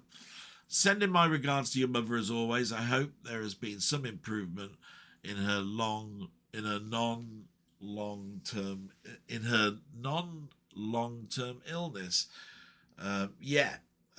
It's never going to get better, but we look for days where nothing degrades. That's the best I could look for. Gauntlet is based on Dandy, and there was almost a lawsuit due to that, but it was resolved out of court. Yeah, I played Dandy, in a live stream this week. I was so pissed off and bored that I did a live stream, and I'm thinking I might do some more, to be quite honest. I've got 2 weeks off. I can only stream when my mum's gone to bed. It's an impossibility to do it any other time. And from that point of view, that's when I get to play a game, and I do like to play games. So, you'll see some more, I think. I'm pretty sure of that. You continue. Ultraviolet was a pain because it used Silverlight, which never worked on Linux. I tried one code that failed to play, so never entered another. I was hardly surprised when they went bust, but with the DVD in my hand, it wasn't really an issue. Yeah, I was exactly the same. Although with the amount of physical media I was buying, when the ultraviolet code was there, I did put it in. It was just such a shock when they went, because I lost so much, and it just another stick in the eye for the fact that I'm not a fan of streaming. And there was one other thing I was going to mention about that there as well. The selling of codes I was never a big fan of. That was one thing I was going to say. And in the early days, instead of giving you the code, they made the disc sort of like multimedia disc, and you could actually download the film as an MPEG for you to play on anything that you wanted. I think that was good, but it does again take away space where you could actually be improving the picture quality, increasing the bandwidth, all of that sort of stuff. So yeah, the codes did fill something, and then when it went, it was gone. So there we go. And in Britain, we've never recovered from it, and in America, it seems they have. So they still do it over there.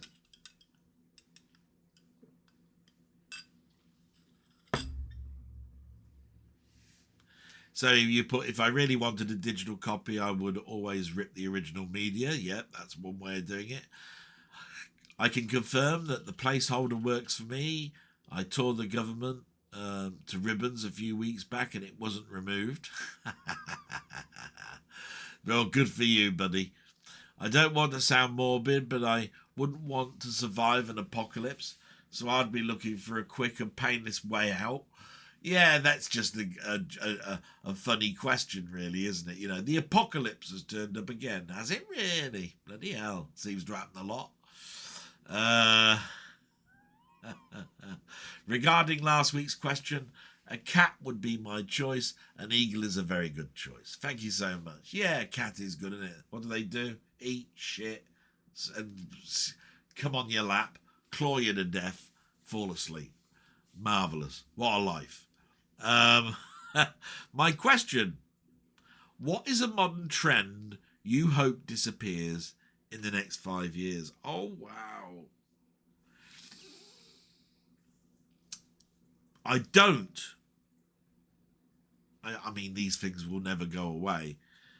I don't like the fact that everything is a subscription or a video at the moment. You know how we used to have a picture and it told a million words, 1,000 words, and subscriptions were down to you possibly playing on a golf course or something and being a member of a club or something.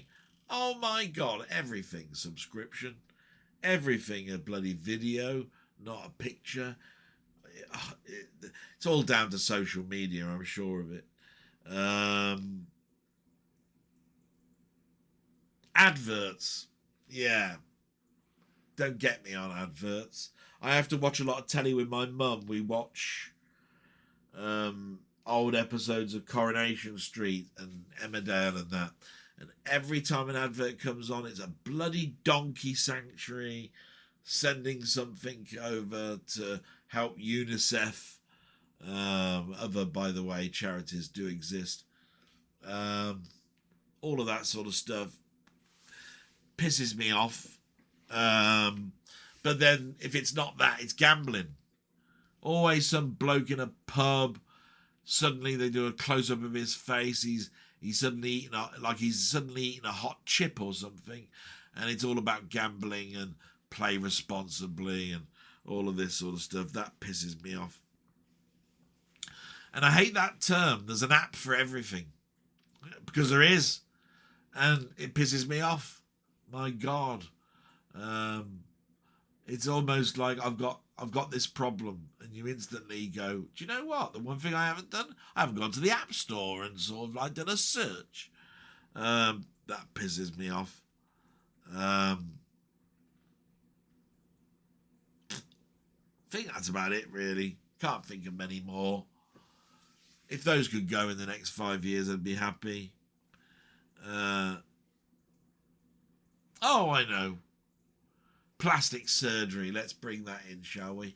All that Botox and, sticking stuff in your head to make you look like you're a plastic flipping doll. That can do one and all. So there you go. Hope that's cheered you up with a few answers there. Fantastic, my friend. Thank you so much. We move to Tony York. Good friend of mine, good friend of my friend Ian Hill, the Ramblings. Let's see what he's got to say. Hello, Del. Hoping things are at least more stable this week for you and your mum. Sorry to hear about the DVLA issue. I don't use my car very much, but appreciate the freedom it allows, so I can understand how it must feel to have that suddenly removed. Yeah, it's bloody awful, fella, I can tell you. I saw a previous comment regarding cutting down on physical media purchases. Recently, I've got rid of a substantial number of books, several hundred, which I'd collected over the years. Came to the conclusion it was unlikely I'd ever bother to look at some of them again. And it's a good feeling to declutter. Yeah, it is. The one thing I'll say about that is that some of it is stuff I want to pass on that I think is worth money. But yeah, there's an awful lot of clutter that I could possibly get rid of.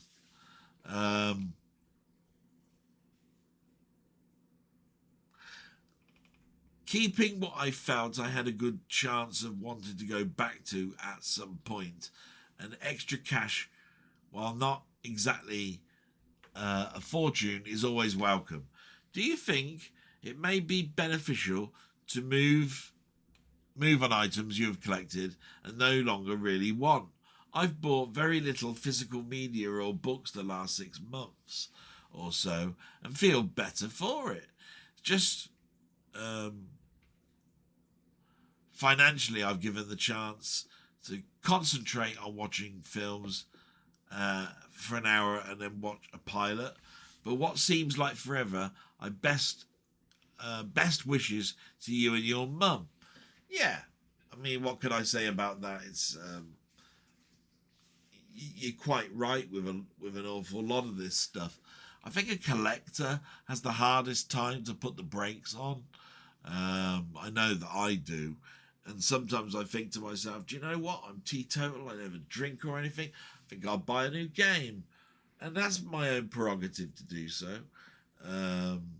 But I totally get the sentiment that you've got there. That's great. Thanks very much. Back in a moment. And I took a little pause there because my sister was really nice and she made me a ploughman's. Really nice. Bit of cheese, salad.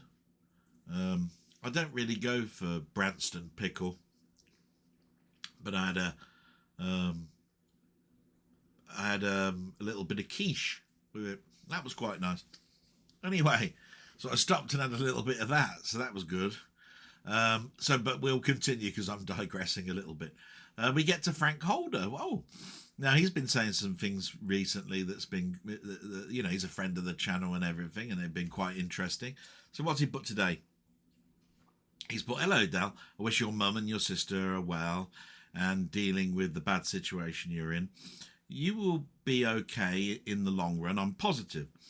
You are being a great carer to your mother, and that is a really nice thing to do. You talk about having to dip into your savings, and that has got to be annoying and worrisome. Do you think... Let's have a look. Oh, it's gone down a little bit, sorry, because I had to expand it. Do you think you should stop buying stuff you don't need for a time, i.e. DVDs, Blu-rays and the like? You showed us some stuff you bought days ago, and it's... Oh, God. And it's still sealed, so maybe you don't want it that badly. Drop buying those things you don't actually need for a few months and your savings will look better. That's what I would do in the same situation. You're actually absolutely spot on there, Frank. What the thing is about it is that's exactly what I've been doing. If you have a look at last year's blogs and then you look at this year's blogs, and especially in the last 5 months, I was getting 7, 8 films, a week, and I was showing those, and I was showing the trailers at the end, and there was 5 trailers, and they were all based around those particular films and all of that sort of stuff. And at the end of the day, you're quite right. If you don't need them, why do them? But some things remain sealed for different reasons, and that could be that you've run out of plastic covers to put them in, and that costs money as well. But you'll also notice that there have been very few trailers the last couple of weeks. And actually, when you get to the end, you'll find that there's been very few things for me to show you.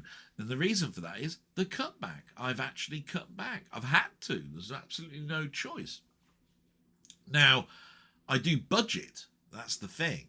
I put a side of money away that pays off my cards, and I put a side of money away that I need to live on, and I put a side of money that's for my hobbies.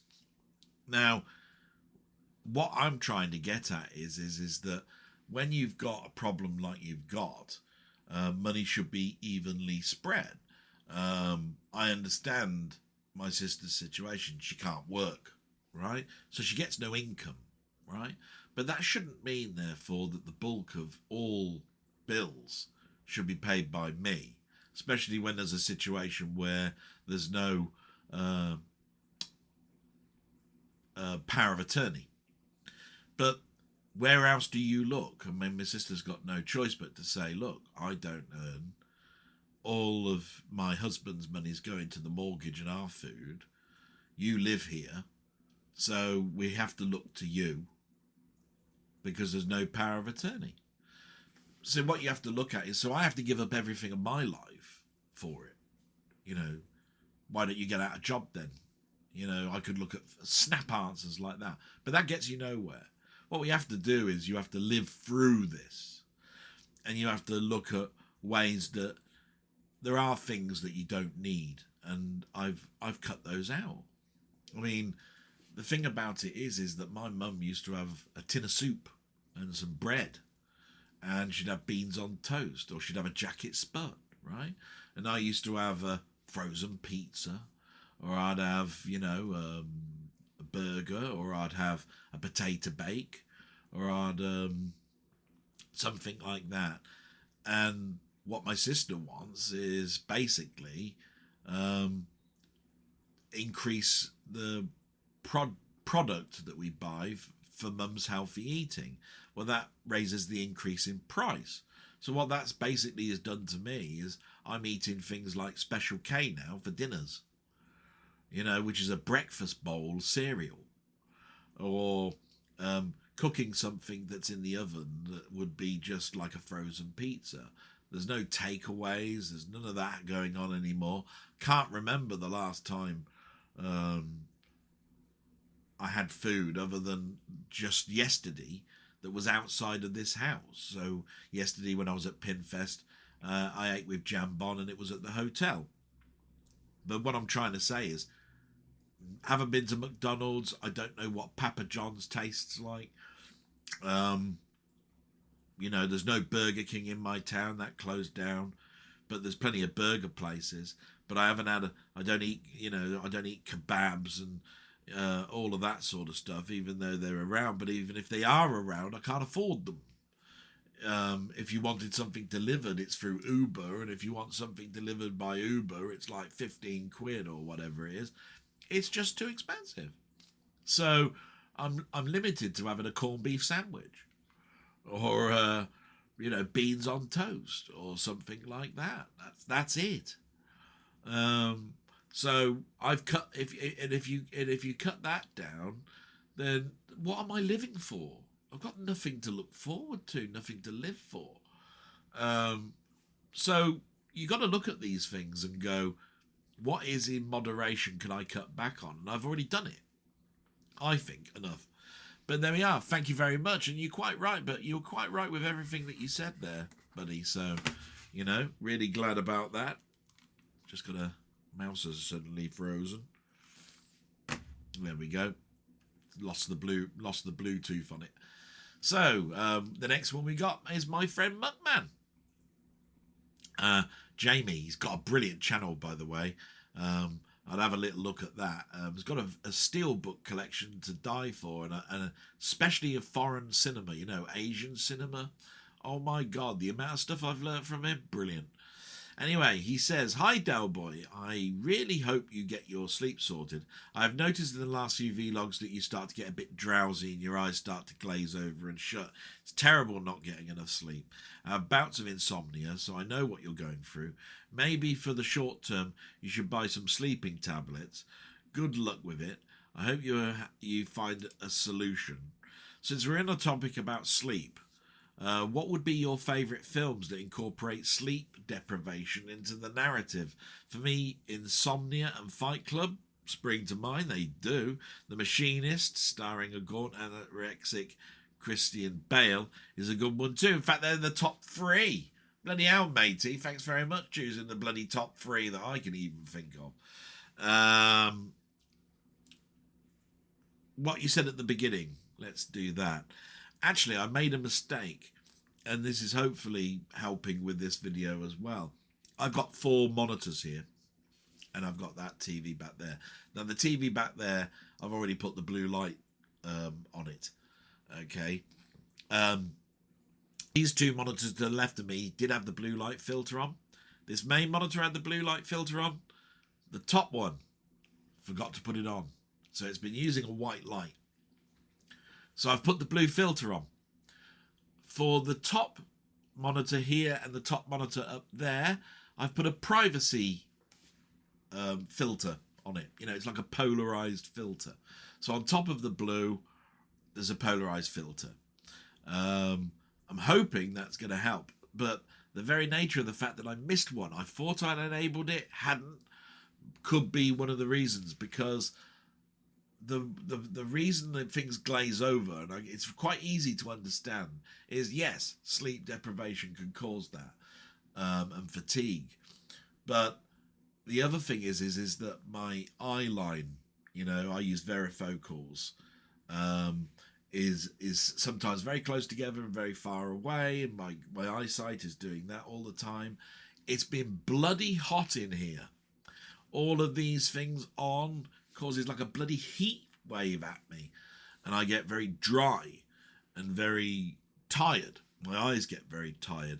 In fact, what was happening was I was going to the bathroom and I was splashing my face with water, putting it over my head, make it go on my arms, anything to cool me down, and I was still getting very, very tired. So you'll tend to find that all of those things put together, and we have had the most horrendous heat just recently, could be a major factor along with the sleep deprivation.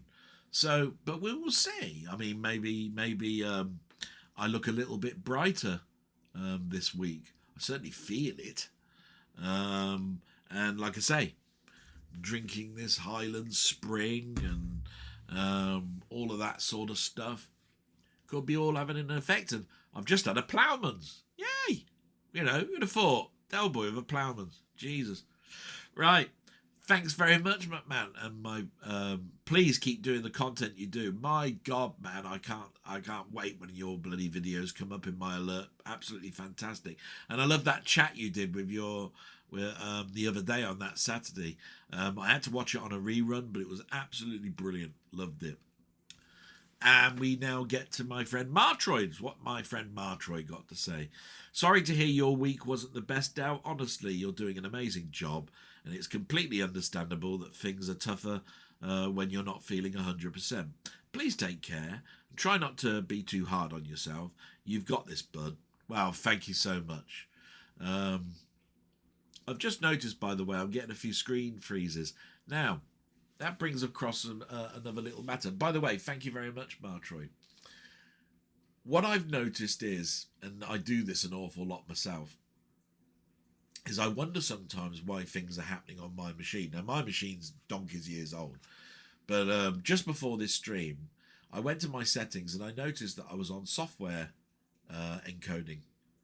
I changed it to H.264 encoding, and I think that's wrong, because there's obviously an imbalance, because I've set it also to 60 frames per second, and yet on the stats my FPS is saying 30 frames. Now if it's cutting 60 to 30 frames a second, then basically that will cause that. Plus I'm probably using hardware decoding and not got the right drivers. So I probably need to do a reboot, because when I changed it, I should have closed the OBS down and opened it back up. One thing I will always do is always find out whether the problem is actually the software or whether the problem is the hardware.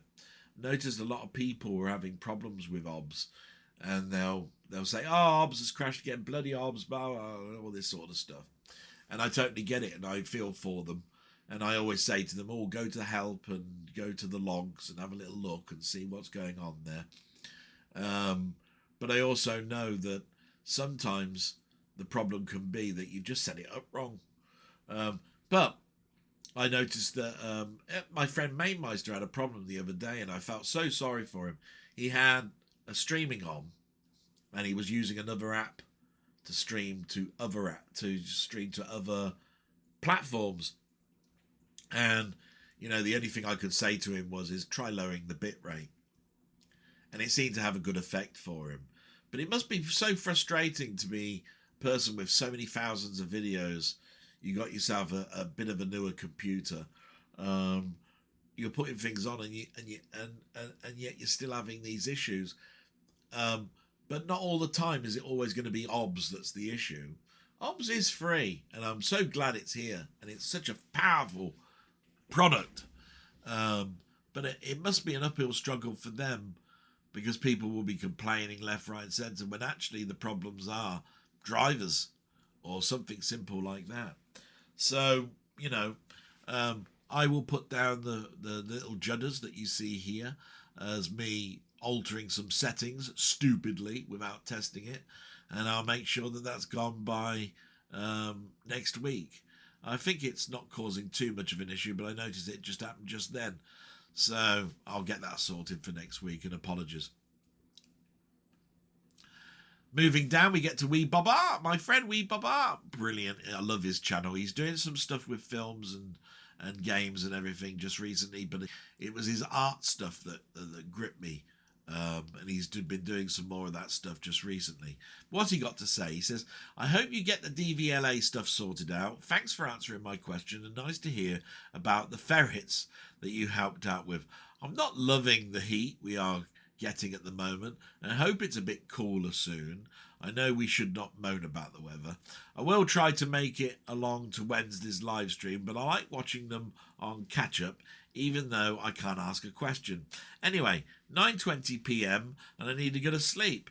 I do listen to audiobooks in one ear every night, and especially on Sunday night I go to bed a bit earlier to try and get a proper sleep. I hope you get your sleep sorted out, as it's hopefully would make quite a bit of difference to your waking hours. Anyway, wishing you and your mum and family all the best wishes, and I do hope things find a way of becoming easier at some point soon. Anyway, question. Getting away from the sunny weather, have you ever had an interesting experience in the snow as a child? Probably mid to late 80s. My parents and siblings got caught in a blizzard. We ended up having to sleep in a local farmer's house, as our car was standard. Maybe a story I will expand upon in a video someday soon. I hope you do. I'm intrigued to know what bloody well happened. But did I have any interesting stories about snow as a child? Probably not. No. I remember very little about snow as a child, other than the school would close down, and we had a big hill here in the town that I was, and we'd try and go sledding. I'd always try and build a snowman in our back garden. That never really worked out very well either. But the most interesting snow story I ever had was going to California, believe it or not. Now, one year I was doing the triangle. I call it the triangle. It's not really. But I was going, from Los Angeles to San Diego, across to Phoenix, up to Los Angeles, across to Sacramento, across to San Francisco, through Carmel, south to Los Angeles again. So more of a square than anything. And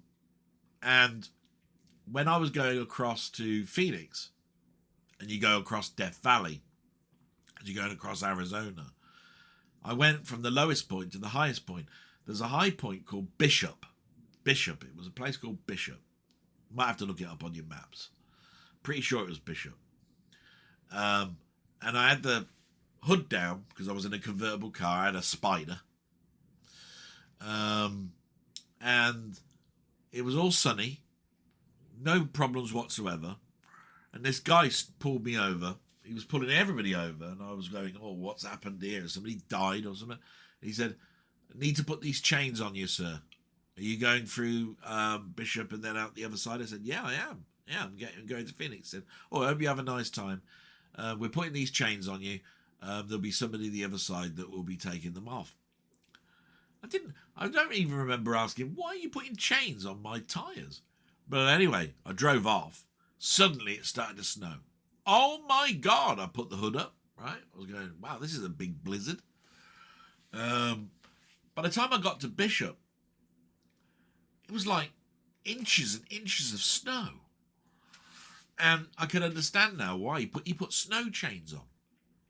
We got over the other side of Bishop, and I was heading towards Phoenix. Literally about 5 miles down the road. And They took the chains off. There was a guy at the other end going, taking the chains off now, sir. Thanks very much. Apparently it's a service that they provided by the town. Must be something that happens all the time. I can't imagine how many probably steal these chains. But my God, wasn't it a godsend he did? I didn't skid, I didn't slide, I was a tourist. I probably wouldn't be able to manage it with the car because I was not that familiar with the car. It was a Spider convertible. So, of course, I only ever rented cars when I was abroad, so I wouldn't be familiar with them as if you owned them. But that was an interesting story, I hope. Anyway, that happened to me in the 90s going over to California. Yeah. Salute, my friend. Thank you so much. And we're getting down to the last couple. And we've got Sandra Clark here, who's been watching Ian's channel and my channel and May Meister's channel the last couple of weeks that I've noticed. And you've put, hello, Dowboy. Thank you for playing Dandy. I'm sorry I missed it, but we'll go and watch it. I've just listened to your blog as I was cooking our evening meal, and in my opinion, Dowboy, I think you're pushing yourself a bit hard, and it's affecting your health. Yeah, you're quite right. I am pushing. But it's a needs must at the moment. I think maybe talking to your work and or doctor and take some time off, which I've done, that is the biggest thing that you could have possibly said. I haven't took time off holiday since the last bank holiday, and it's a good 2 to 3 months, and I've got 2 weeks off. I'm so looking forward to just resting back. I think it's going to have a major impact on me. You can only do so much, and from the outside it looks like you're pushing yourself too hard. A rest from work would help you recover, I think, and I think you're quite right too, and I'm looking forward to this. I don't want to go down the route of saying I need to go part-time. I need the money. So I've got to look like I can deal with the mum situation and the work situation at the same time. Otherwise, it'll be disastrous if my money diminished.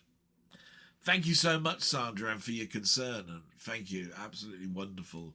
Hope you continue to watch Main Meister. And all the channels, Ian and myself.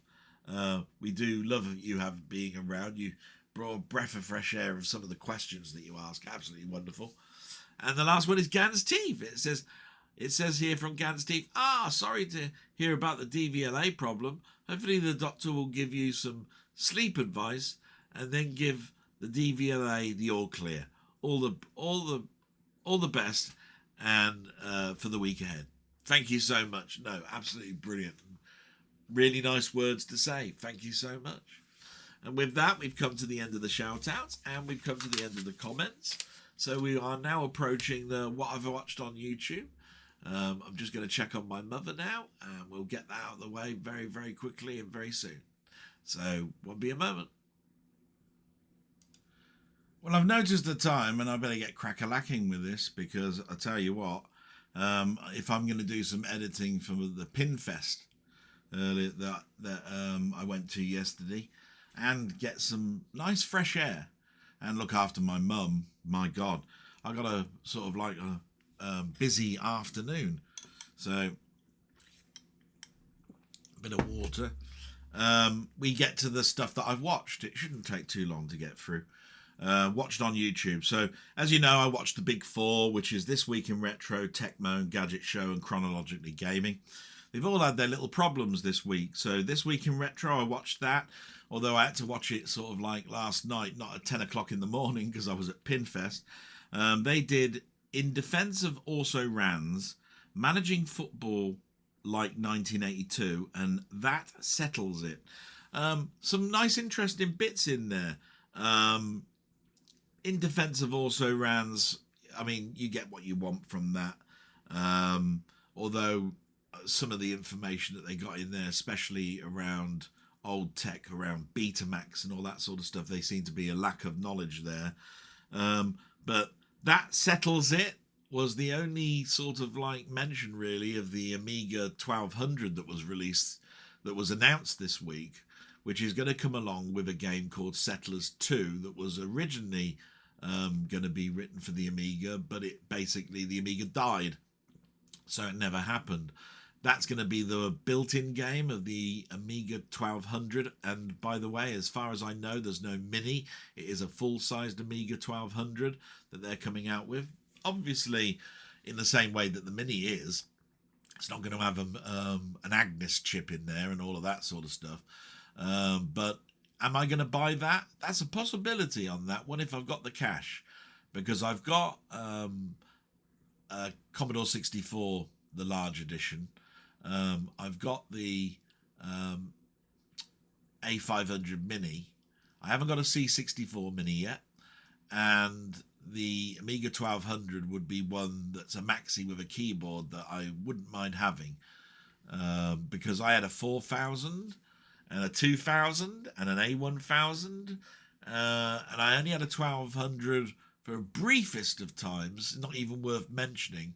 I bought it just to check out for a friend, set it up, made sure it worked, gave it to him.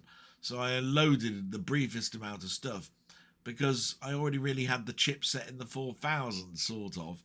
So yeah, so I didn't go on. So I didn't have a 1200 really, but it'd be nice to have the full keyboard.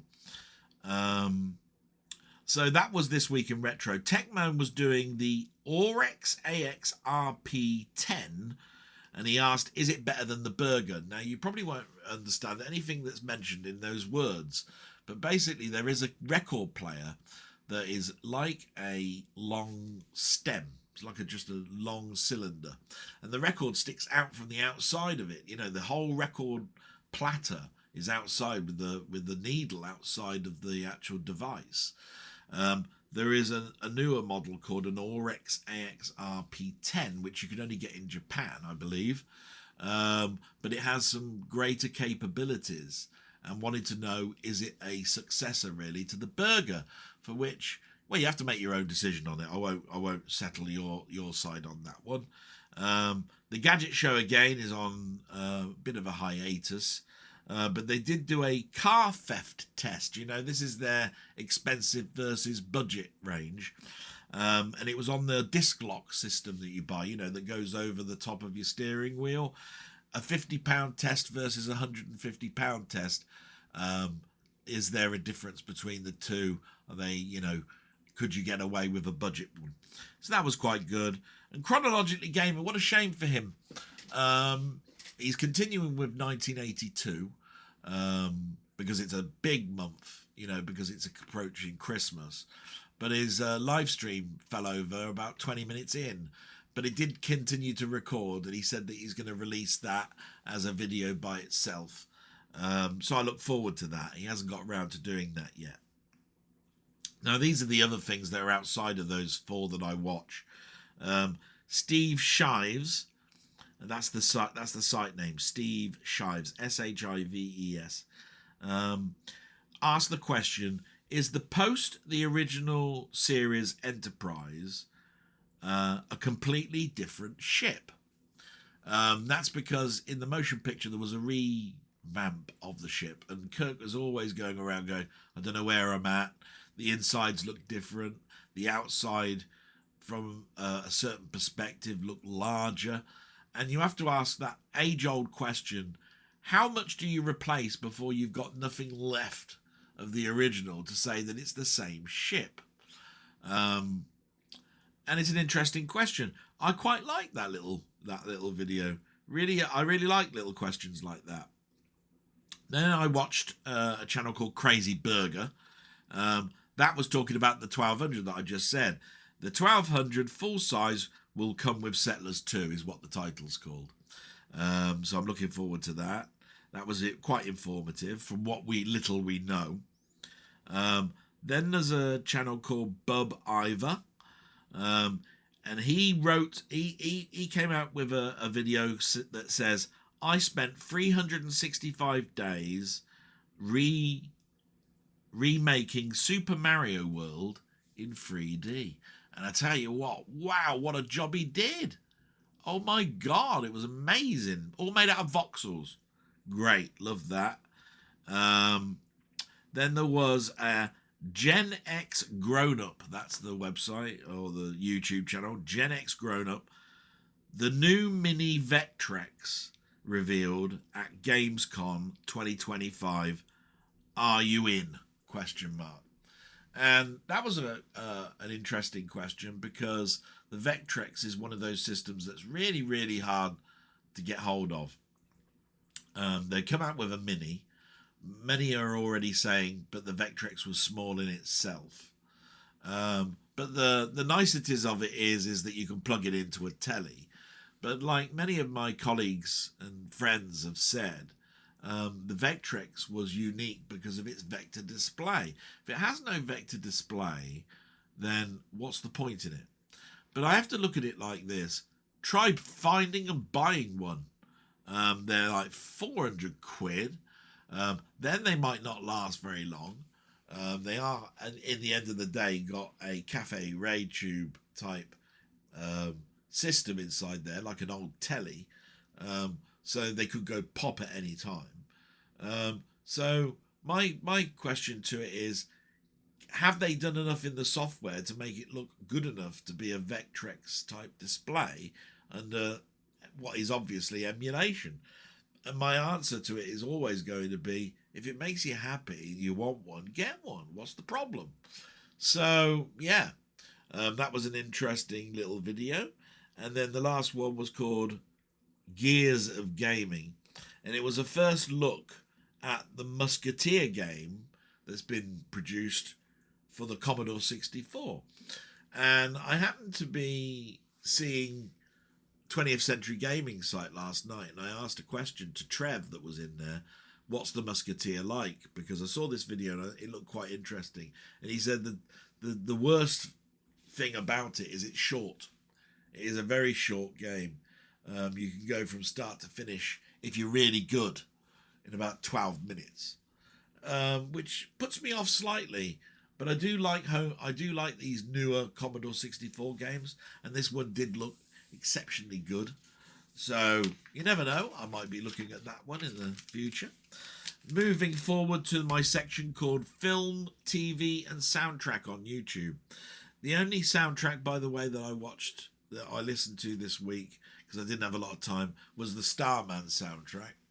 That tune is always in my head now since I did my little Del Boy film shorts. But we start off, as always, in this section with my friend Ian Hill, The Ramblings, who's got his great channel. I do a live stream with him, but what he's done this week is my top war films from 1936 to 1943, the Doctor Who review of Terror of the Vervoids, which is again part of the Trial of a Time Lord season, X-Files Season 4 Episode 17 review, Sinners, the Blu-ray edition review, and Live with Del Boy with me on the Wednesday. What more can you ask for? Absolutely amazing. And if you listen to the comments he made earlier, there's even more to come out shortly. So we can only live in luxury, can't we? Then we've got Mondo Chelovek Movies, who I go to learn more about horror than anything else. Great chap, friend to everybody. He's a really nice guy. He did a couple of videos, in fact, far more than I've seen for a long time. He did the Good, the Bad and the Ugly review on 4K, Video Nasty Fans Alternative Cover. So he knew that the people that like Video Nasties would love this cover because you can order one yourself, and it does bring back all of the luster of the original cover that you really can't re-represent in the actual bought copy itself. He did a 7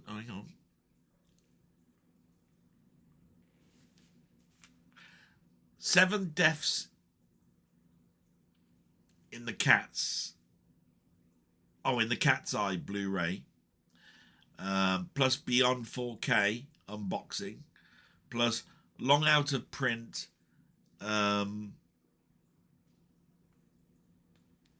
Video Nasty. So he's done a number of videos here. Long out of print Video Nasty, Beyond 4K special edition unboxing, 7 deaths in the Cat's Eye Blu-ray, and a video nasty with an alternative cover. Absolutely fantastic. I mean, there's a lot of stuff there. I learned an awful lot. I you know, his quality values are very, very high as well. So definitely recommend going to that website this week. Then we've got Through the Lens, who did just a video short this week. I must admit, there's probably not a lot of the cinema after Fantastic Four came out. There's not an amazing amount of content out there. Then I moved over to my friend Did You See That, who did a Your Host, a 2025 film review, and he did a Spider-Man playthrough. So he's on part 4, I think, at the moment. So it's all from the original Spider-Man game that came out in 2018 by Insomniac, I think. That was very, very interesting on Did You See That, to go along with the film review he did. And then Jim Jam, Movies and TV, he did a special gift that's arrived from a special friend. And that's really nice to see all of that going on, isn't it? I mean, it's really lovely to see people thinking of each other, seeing that they're in a bad state or whatever, cheering themselves up with a little gift. Absolutely marvellous.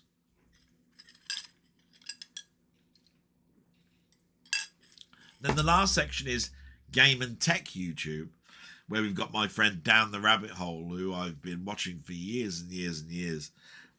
He did a checking out the Tomb Raider game on Game Boy Advance, turning an arcade 1/6 console into a MAME console. That was brilliant. And why I love Battlestar Galactica, which I had to comment on, because over in the UK, Battlestar Galactica, like a lot of TV shows, like Spider-Man is one, and the Hulk was another. They started life in a Canon cinema or an Odeon cinema as a film. They put 2 episodes together, showed it on their screens as a film. So they must have got revenue through that. So that's really good. So then we move on to Robert's Retro Gaming. And oh my God, man, slow down, will you? Jesus, look, you take up all this room on my pad. So he did Dwarf Fortress Episode 1. No Man's Sky Episode 54. Minecraft Play Episode 156. Spectrum Gameplay of Diabolic and Cardico. They were great as well. I don't know too much about the Spectrum myself. And then Atari did Strip Poker, Spelunker, Pole Mind Owl 2, which I think was like a Minecraft type game, and Starblade, which I thought looked really interesting, but you do have to read the manual. So again, not the most fantastic thing to stream unless you know what you're doing. We get across to 20th Century Gaming, who did a Zap issue 9 live broadcast yesterday. That was fantastic. Love that. Ball Blazer, Coronis Rift, they were all in there. Spectrum Gaming Part 2. He did an Atari 5200 stream. He did it in 2 parts. That was great. Then we've got Wee Bob Art. So last and not least, Wee Bob Art, who showed off his program Rebella 8, which anybody can buy, and mentioned about the good things and the bad things in it. That's it. That's the whole of the paper blog. So we might as well then move over to the overhead cam. There's a couple of things that arrived this week. There we go. So the first one is Matilda in Steelbook. One of those ones that I watched even in adulthood and found it quite entertaining and fun, in much the same way that Casper has done and Charlie and the Chocolate Factory and so forth. So there's that one. And then there is the 40-year-old version Steelbook. Now, I bought this because there's been no Steelbook released. It's very nice that they're recognising, my God, that it was 20 years ago that this came out. It stood the test of time quite well. It's a really nice, quite steelbook, really, to be quite honest. Whites and greys and browns. Actually quite nice. And that came from America and was only £15. So those two films together came to 30 quid. That's all I spent this week. And we'll go back to camera and say thank you so much. There will be some trailers. It'll probably be next week. I'm saving them up. But I am putting them in my film shorts. I'm also doing them in my game shorts. And so I'm going to say salute and say thanks very much for watching. I hope it hasn't been too much of a chore. I hope you found some interesting bits in here. I certainly feel stronger and happier. And let's hope that next week builds upon that framework. And with that, I'm going to say salute.